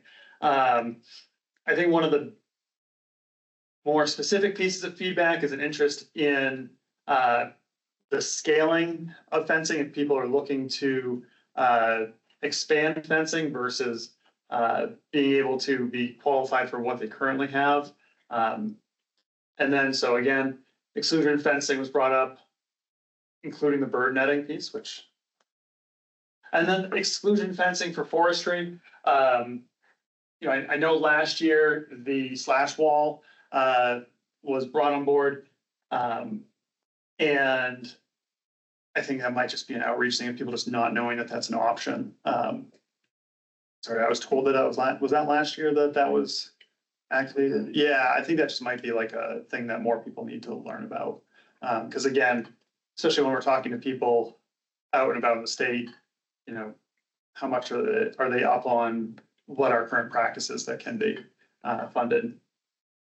Low impact logging on small tracks, more options for structural ventilation. There's a few people that said that the rates on buffering plants should be reevaluated, and then funding erosion control netting is also mentioned. But I will say again, those relationships with the field office staff, really positive. It was great to see so many people connecting. You can just tell when people come into the room that they know each other, they've got a great working relationship. And so the feedback was really positive. And so just bringing a handful of things that people noted of potential ideas. So last slide is just my general contact info. I'm happy to take any questions or thoughts that people want to share. Just a huge appreciation for the effort that you've put in to work with the 10 county conservation districts. Having that distilled down and we're able to compare stuff across the state is very helpful to help us make those connections with programs to local needs. And I know it could be a lot to try to do all of that, but having you as a leader for that has really, I think, increased that participation and will help us plug that information to programs. So just really thank you, Ian. And the only thing I would like to make as a comment on the whole process is I don't think NRCS does a good job of getting back to the districts on how they're utilizing that information. That seems to be all the topics when we talk about local working groups is what is NRCS doing with this information and how are these local working groups affecting what's going on. And I don't think NRCS does a good job of getting back to the districts where Ian and the districts do all this effort to improve these. I think getting more feedback from NRCS would be a lot more helpful. Appreciate that. So we can talk a little bit more about some of the things that you would like to hear. And then we can work to make sure that that information is transferred from the county in DC, the resource ponds to districts. It sounds like you're talking about at county meetings versus. I think just in general, yeah, county meetings, or maybe updates in some of their monthly meetings, but I just think the information coming back from NRCS after we supplied the information to you is relatively sparse. And I think that looking at getting more of that feedback on how you guys are using all this information that we're supplying to you. And I think that's the general gist of what I hear when I talk to them. Thank you for that.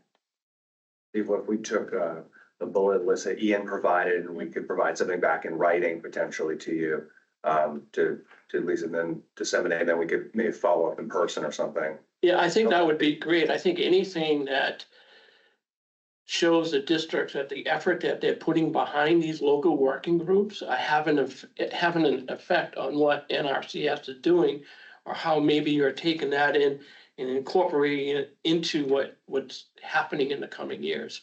So plugging it into what we offer in terms of technical assistance and our financial assistance programs, so then we can certainly go back to data viewers and things that we looked at earlier today. Yep. And make sure that districts know where that information is located. So they can certainly, pull information for reports too.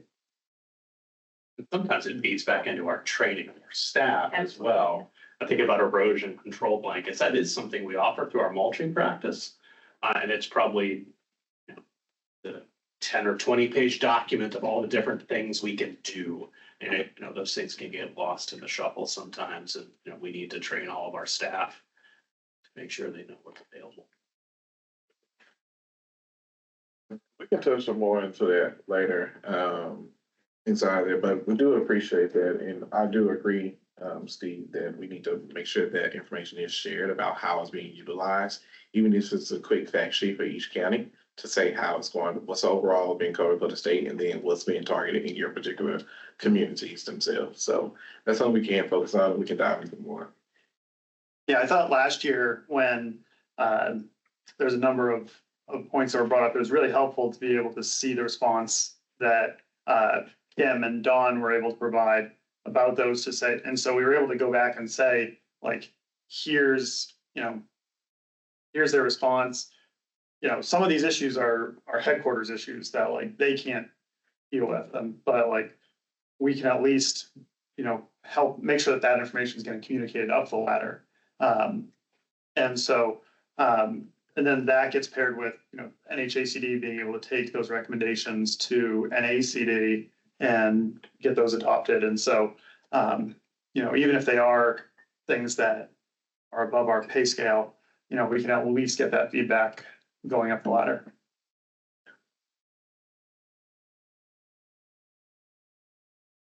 If you have any questions or comments from our folks virtually about this, please raise your hand. I can unmute you.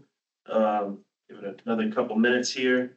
And then we do have some RCPP update slides that you wanted to provide. Is that correct? Do that, yeah. Okay. So while we're waiting for our virtual audience to sort of chime in for that, I will spool up these slides for you, Matt. Yeah, I'm just filling in for Jessica Rock, who's the RCVP coordinator. And she just wanted to highlight that the first type 2 project is being implemented now with some partners along the Cold River. And a type 2 agreement is, as you can read there, it's one of the partner care of design and construction, and NRCS pays straight up cost of construction. It's not a cost share per se, like traditional equip. And so she's worked through that.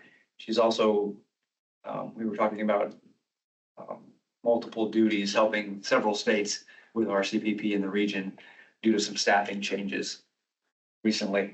But this project that she's working on is a stream bank stabilization project, and a private engineering firm has done the design. Partners have helped with permitting. Go to the last slide for this update. And this just shows the site. It speaks to our conversation earlier about a hybrid approach. As what you can see there with the picket fence is a Revolutionary era cultural resource. It's a great site, and it's being threatened by stream bank erosion at the downstream end of a bridge crossing.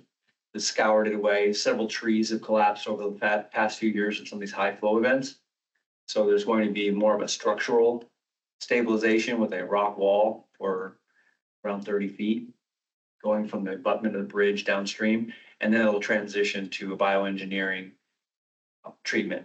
It's going to have more vegetative plantings, root wads, more habitat structures. So we worked with the NRCS role is funding, but also making sure that the consultants understood NRCS practice standards, so that those were followed. But all of our work, including RCPP, has to address resource concern and has to be practice standards. So we helped with that. And this is from the site showing these photos just a couple of weeks ago. So we're getting ready to start the construction process on this. And NRCS will be involved in that to some degree, but really it's going to be the partners who are responsible for meeting permit requirements and helping the landowner. This is actually a bed and breakfast, wedding site. So it's got some unique elements to it that aren't common on all of our projects, but historically it was a dairy farm, and now it's used in a different way. But anyway, that's the first RCPP type 2 agreement that's happening in New England. So we're kind of keeping eyes on it and hoping it goes well, and we get some decent weather conditions this summer, which is always dicey. Thank you very much. Still seeing no hands raised, so if there are any other final comments for local working group reports or the RCPP, now's the time. If not, we'll move on to partner updates, specifically starting with U.S. Forest Service. Stacy, you, I believe, is joining us remotely. No questions from within the room? Ready to move on? Nothing seen online? Please. All right. Stacy. Floor is yours. Good morning. Thank you all. I just have a few quick updates and thankfully no slides. So a break from the PowerPoint piece. Although it's always great to me to be able to see that visualization of projects. So for us, like other federal agencies right now, we've gone through big personnel shifts. We did lose 22 people from the White Mountain to the DRP and Vera and all of those shifts so far.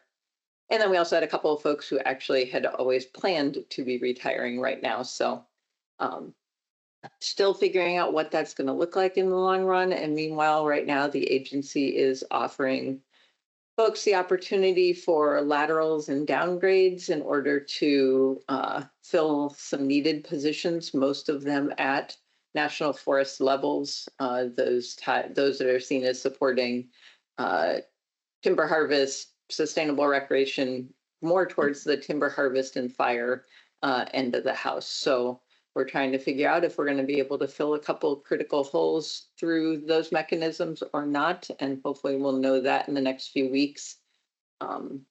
As was mentioned earlier, the administration has issued guidance in order for us to increase harvest over the next several years and streamline NEPA processes and other analysis tools that we're using.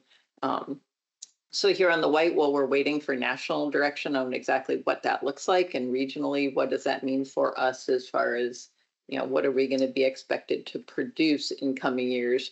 Right now, we're just strategizing about where are our opportunities, what are the things that we could easily do that will move us in that direction, but are within our existing staffing or anticipated staffing levels, and that we can do without adversely impacting resources. So how can we find that balancing of trying to streamline things and put an increased focus on harvest and fuels while still meeting all our requirements for protecting resources, abiding by our forest plans, stuff like that. So figuring out what that balancing act is going to look like for the next few years. We're continuing infrastructure repairs from past storms still. That's always, as you guys know, and has been alluded to here, is sort of a long-term process. And then we're assessing what recreation management is going to look like this summer. What sites, how can we maintain our sites in an open status? What does that public face look like this summer with the reduced staffing and funds that we have? So you guys know the drill right now within the Fed realm. We're sort of figuring out what the new normal is and how to keep doing all our good work in that new environment. That's about it, unless there's questions about what we got going on or something specific. Any questions from within the room for Stacy? What about our folks in TV land out there? Pretty quiet. Everybody must be outside enjoying the fun today. I can't say. Sounds like a good plan. Thanks. Right. All right, Stacy, thank you so much. Right. So yeah, we'll see how this goes. It is now time for open floor for any other partner updates. So if you are joining us remotely, would like to have a moment of time, please go ahead and raise your hand. I can unmute you and allow your camera access. Hear your contributions to the State Tech Committee meeting. Think from within the room while we're waiting. Ian? Yeah, I'll just add a couple other pieces beyond the local work group. So last year, the conservation districts had the opportunity to get additional rental equipment through ARPA funds from the Department of Ag. So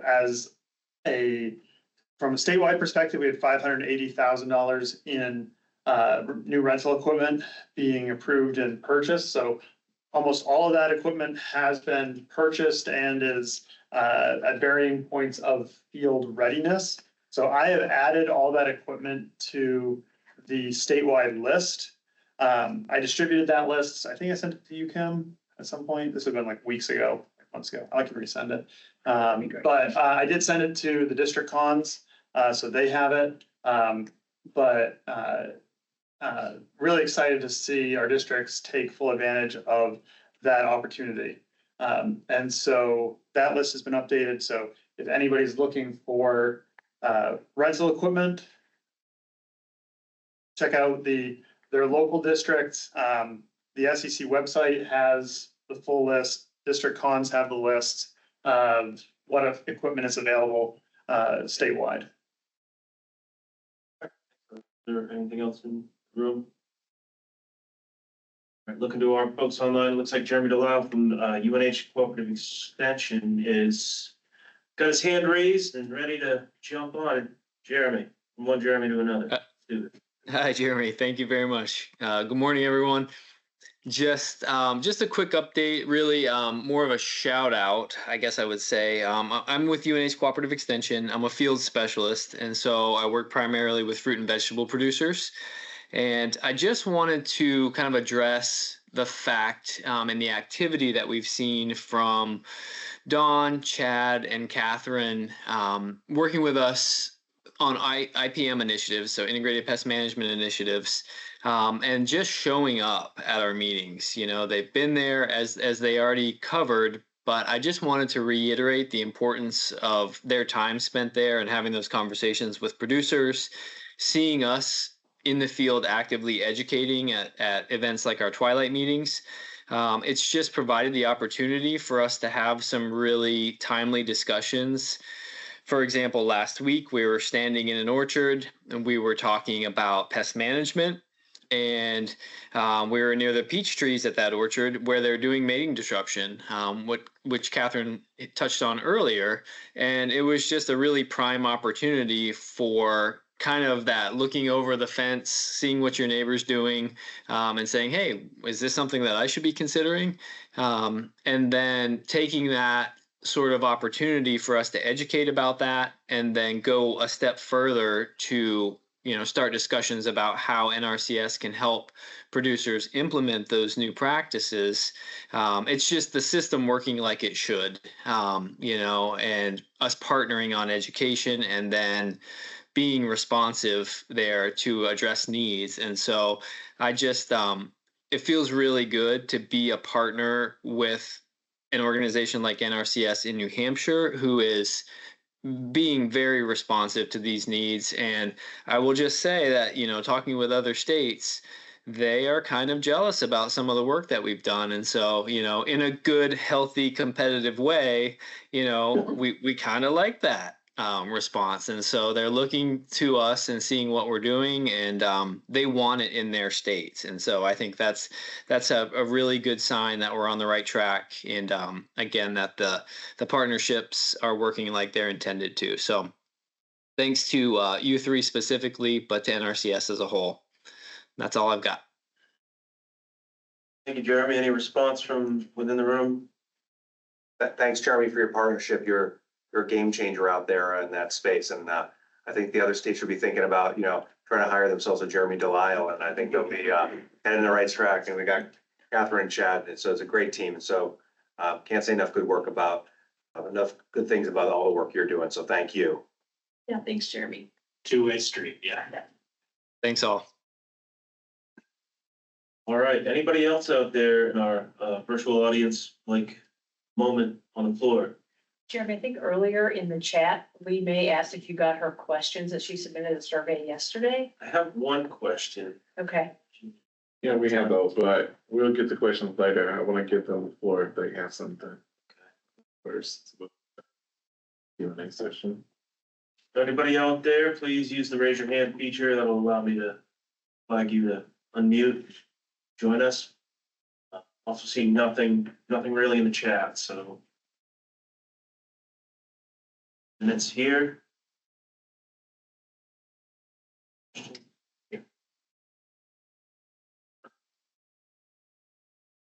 There is none. All right. Did you receive anything else? There's nothing but the one. Okay, so truly appreciate you all the presenters. So we definitely will take this time to open up to any questions that you all may have, even if it's for NRCS or if it's for some of the other presenters. We definitely welcome you to ask those questions. Hopefully the presenters will be open to responding to your ask. So one question that we did receive was asking about TSP 900 series. So the question was, would the state consider the addition of 900 series of practices to allow TSPs to assist with practice completion and checkouts in FY 2026? So I'm gonna let my expert, Mr. Don Kirstead, take on that question that sits in his shop. Sure, Devon, happy to take it. So thanks for the question. So just kind of briefly, when we talk 900 series, acronyms and things like that, what is that? So I think we're generally all aware of technical service provider, right? Where NRCS is offering cost share dollars to a private landowner to hire a consultant that's been vetted through our technical service provider program.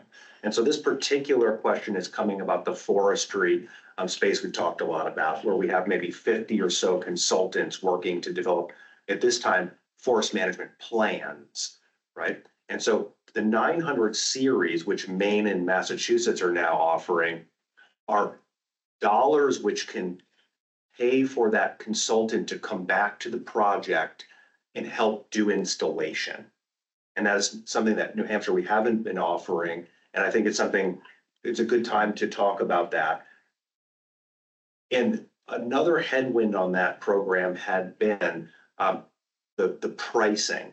So where dollars had been maybe limited and prices pretty low, I think landowners were discouraged in the past, and this is something we're talking maybe 15, 20 years ago when New Hampshire had been running it.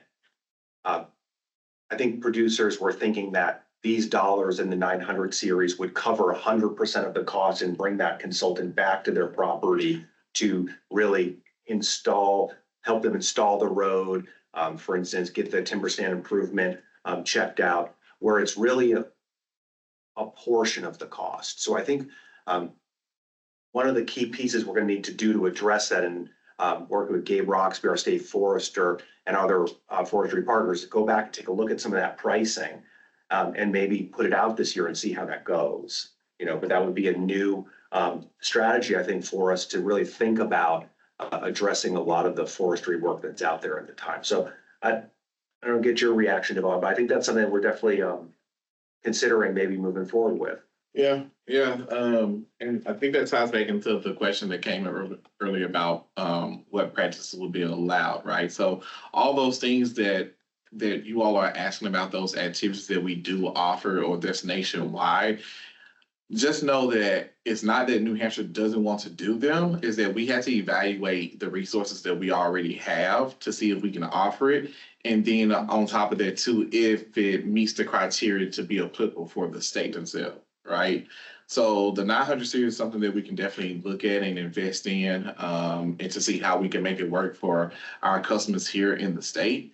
And as we try to evaluate that, as we shared with Stephen earlier, we'll make sure that we communicate that back out to you all about where we are in the process of considering that path forward.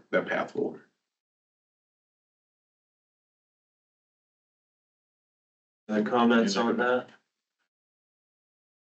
Hey, like you got some? No. Okay.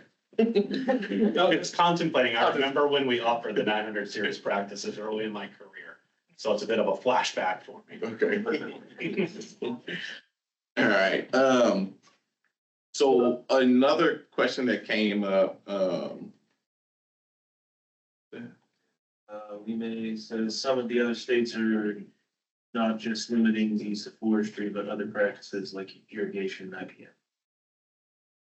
yes, so the 900 series, and Duncan jumping here, so those 900 series can be offered for other activities, but again, we have to evaluate what we see here in New Hampshire to see how it aligns with our customer base and also with the resources that we can offer. Because that 900 series is still dollars that we have to contribute out of our funds, right? And the biggest thing for us is always the biggest bang for our buck to put conservation on the ground and where the producers feel like it's going to be most useful. So we will still evaluate those, right? So Dunn gave a great example of looking at forest management plan and things like that, but you're correctly made. There are other opportunities inside there, and those are the opportunities that we will explore. And Lee, May, I think that goes back to kind of some of the earlier comments about maybe attracting some more TSPs into those sectors that may want to help us do that. And maybe I'll put in a plug for our new monitoring and evaluation assessments that are there. And those are a really attractive opportunity for some areas to bring qualified individuals, not just TSPs, into an area to help us get things like soil testing done, maybe go back and take a look at invasive plants and if they've been treated in the past, et cetera. So kind of expanding the use of those practices, I think, as well.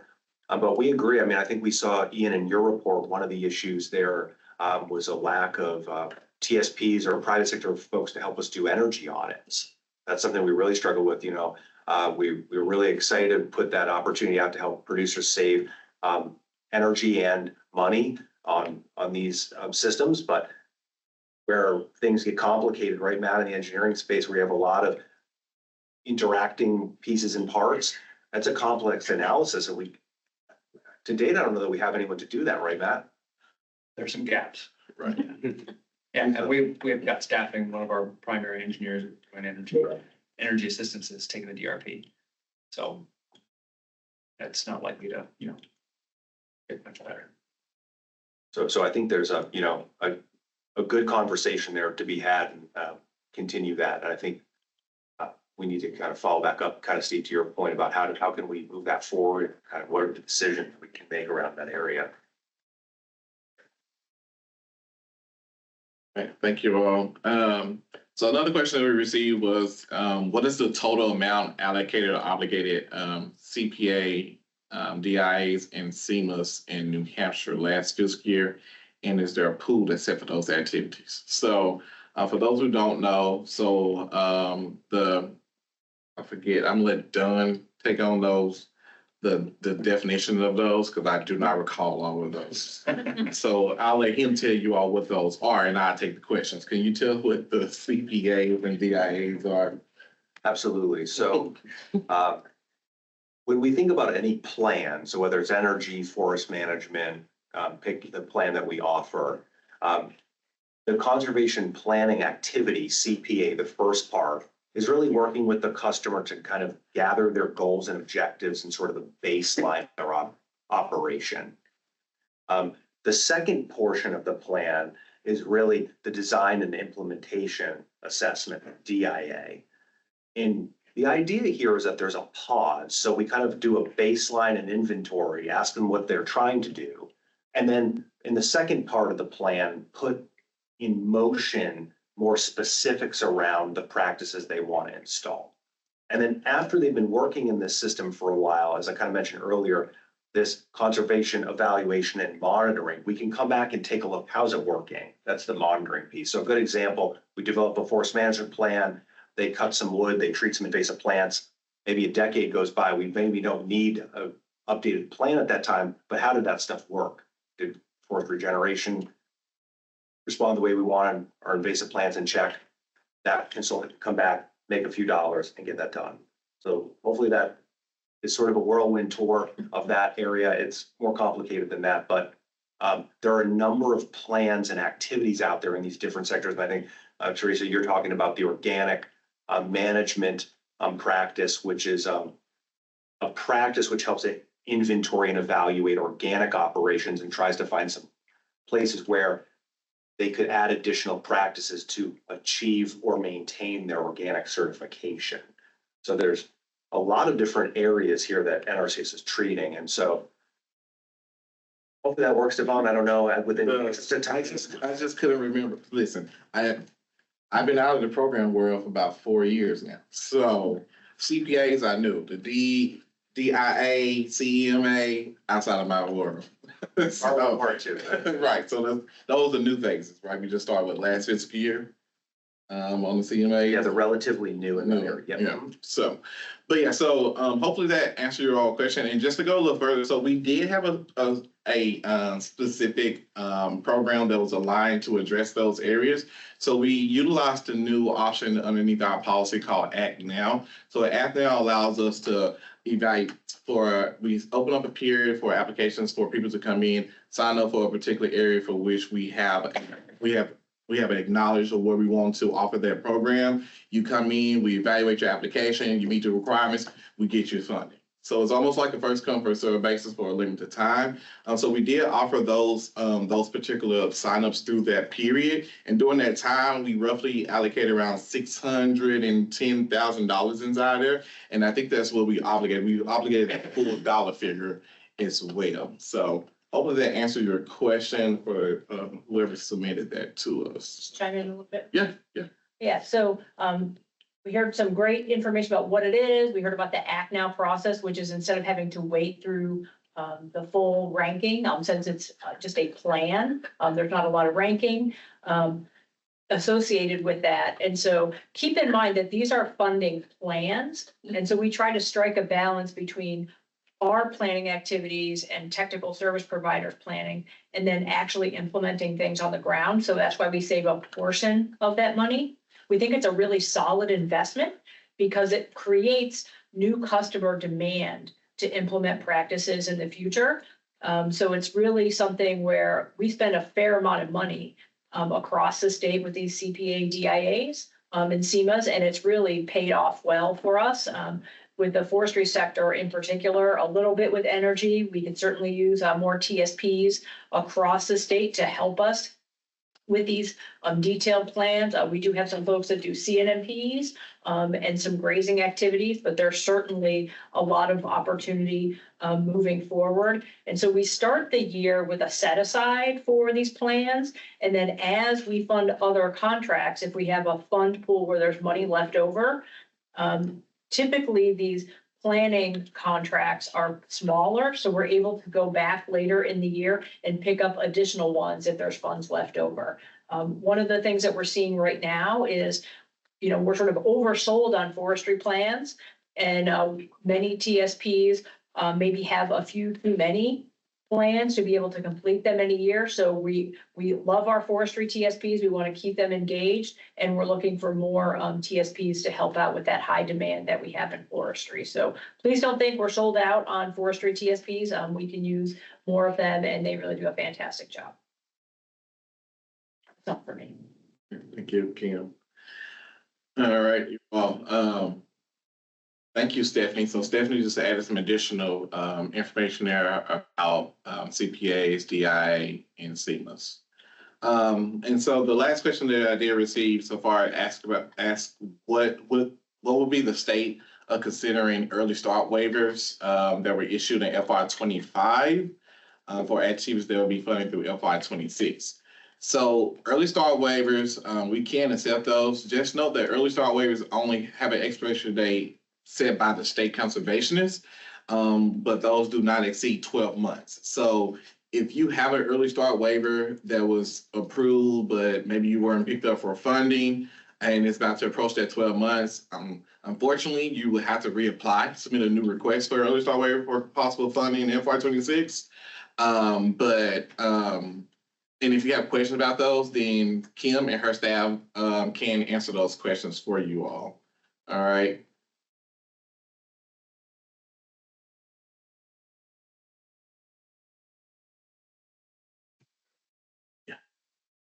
Any other questions out there, Stephanie? Should be able to jump on here.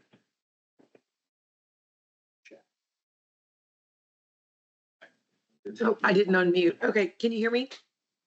Yes. Yes, we got you. Hey, yeah, thanks, Jeremy. I just wanted to piggyback really quickly on what Devon was saying about the early start waivers too.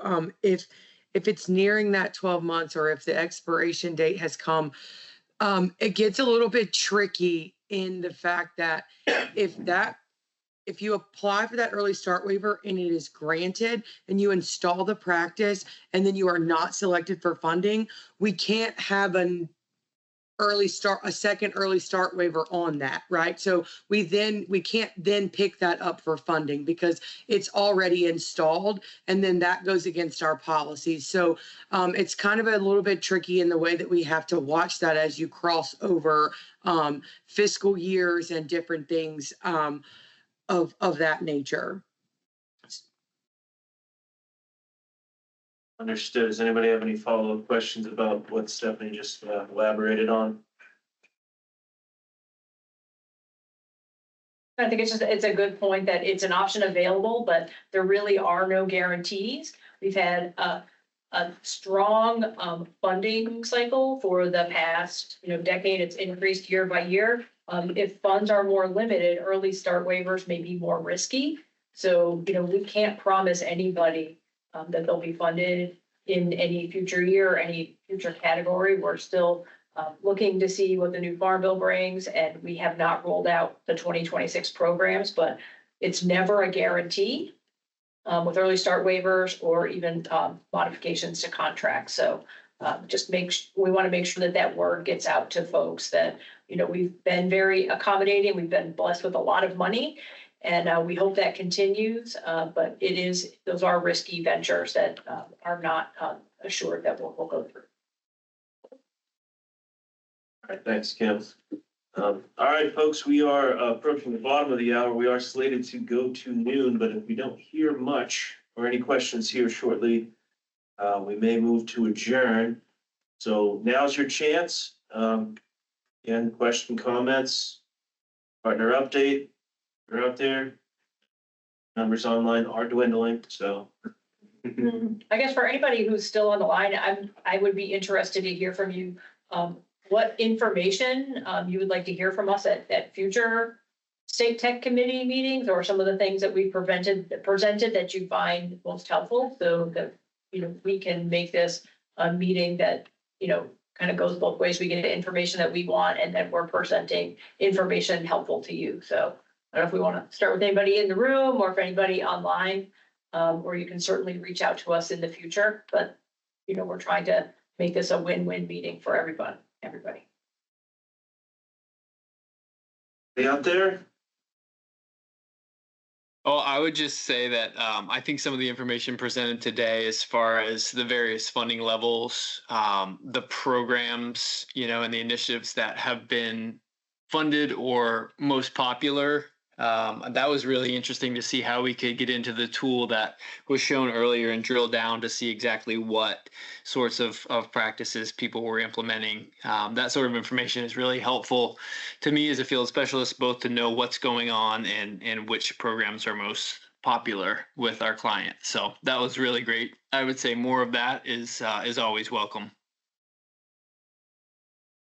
Thanks for that, Jeremy. I wish I could show the unfunded stuff, but we don't really have a great report or tool for that. But that would be pretty helpful if we knew what was left on the table.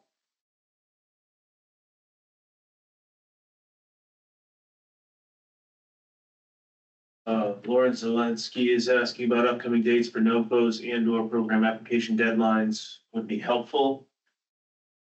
So currently we have not received any go-ahead or notifications that we will have any opportunities for agreements and grants at this time.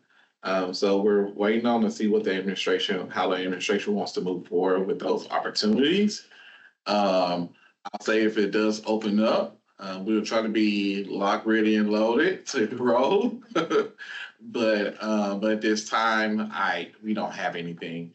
As far as other application deadlines, currently, and Kim, correct me if I'm wrong, but currently right now, we've hit our deadlines for the current funding that we have. As we shared once before, all funding, or as Stacy said earlier, we're still on pause when it comes to IRA funding. So all of those current funds are on hold. If they are released, then we'll look at extending, offering another opportunity for a possible sign up. But for right now, all of our deadlines have passed at this moment. But what is FY26 going to look like? We don't know yet, but it is something that we're about to start rolling the ball on and hope to get that out to the public as soon as possible. Yeah, I mean, we are approaching Q4 here. The federal government, no farm bill that's being negotiated, so a lot of ball left to play in this game, I guess.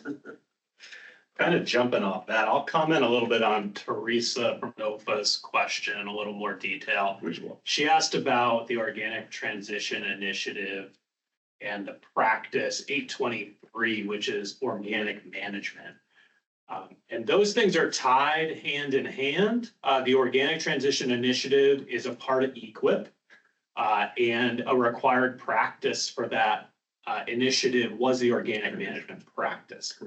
That is now in and it is a interim practice, meaning it's one we're like trying out, see how it goes, get feedback. I've been involved in that process. I don't know what it's going to look like for next year. And some of the communication channels at headquarters aren't the same as they used to be. So I imagine I'll learn that, but unfortunately, Teresa, I don't have a great answer for you at the moment, but as soon as I find out, I'll let you guys at NOFA know.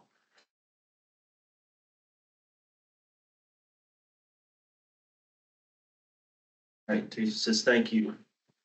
Any other follow-up questions from anybody? I guess just a little follow-up on Lauren's question about timelines and program applications. So we may not know the timelines or the funding or application deadlines, but we're still here. We're doing planning. We're wrapping up stuff for fiscal year 2025. We fully expect the field to be out and all of our specialists out doing site visits, working with customers. And if you've been around for a long time, you've heard this plans on the shelf. Well, we really think this is the year that we're going to have time to work with customers to get a plan on the shelf. So what you want in that plan, and then what we'll have to do is when the funding comes in, we know about the priorities and the dollars available. An entire plan might be funded if it competes well with others, or we may just have to pick and choose a few practices out of what someone wants to do. But this really is the time for customers to start reaching out to our field offices to get those site visits on the book so that we have plenty of time to talk about resource concerns, priorities, and then get them ready for programs next year. We may not know all the details, but we certainly know enough to get started. So please have folks call field offices and get those site visits on the books. When can somebody apply? Yeah. But you can apply at any time. Anytime. We are still taking contact information and putting applications in just to show that demand is stronger than ever. And anyone who applies for this year, if they're not funded, they can be rolled over into next year. So everyone likes to sign up when there's a deadline on the books, but there will be a deadline, but don't wait for it. Great point and great question for you, Jeremy, because 365 days a year. Yeah. All right. Is when you can turn in the application. All right. And quite frankly, 24/7 too. Right. Because you have the options, right, to either make that submission online, as Doug mentioned earlier, through farmers.gov. You can also, if you want to, you even have the option to call the office and say you would like to sign up for a program, and they can enter it in the system. It's just going to require you to sign that application whenever you can make it into the office. So there are options available for you to get your applications through the door and to request services. I will say for New Hampshire, we have to find a different way to communicate that with all of our producers and our future producers about how you can get through the door without physically walking through the door with an application in your hand. And so we will work on that, make sure we get that out to you all. Because again, we don't know how much money we're going to have, but we want to make sure that if we have potential producers that want to sign up for our programs, then we can get them into our programs. If that's through financial assistance or if that's strictly through technical assistance. And we also do have, people are interested and they want to drop a line at any point. We do have an online form that they can fill out if they choose to do so. That will sort of ping your local district conservation office. I'm sorry, your local NRCS office to let them know that you're looking for some sort of assistance on your operation. So I'll throw that link in the chat here. It's simple, pretty simple form. It's going to ask you a little bit about your operation. Again, this is, if you choose to fill it out, it's to you. It's not a have to do. We can still pick up the phone, but sitting by the computer late night when we're probably not open, you still want to think about it and send it, feel free. Question. We have the regular time for the form. Look like there are no more questions, so we'll definitely bring this to a close. I want to say thank you all for those who were able to make it physically, and those who were able to join us online. As I shared earlier, your collaboration with us to help us carry out our programs and also carry the mission and the goals for other conservation partners and outreach inside of the Granite State is important to us, and it's at the top of our list of all times, along with customer service. I know that everyone in this room for NRCS knows that, and the people that's out there in the field knows that as well. So again, we will remain focused on conservation and stewardship at all times and make sure that we have the highest, most customer service experience provided when providing those services. Until next time, which will be August 20th. August 20th. Please reach out to us, and thank you all. All right, I'm putting some links in finally about upcoming state techs, page to bookmark for you. There you'll be able to find recording and meeting minutes from this meeting within 30 days, as well as future upcoming state technical committee meetings. So thank you all. Have a great day.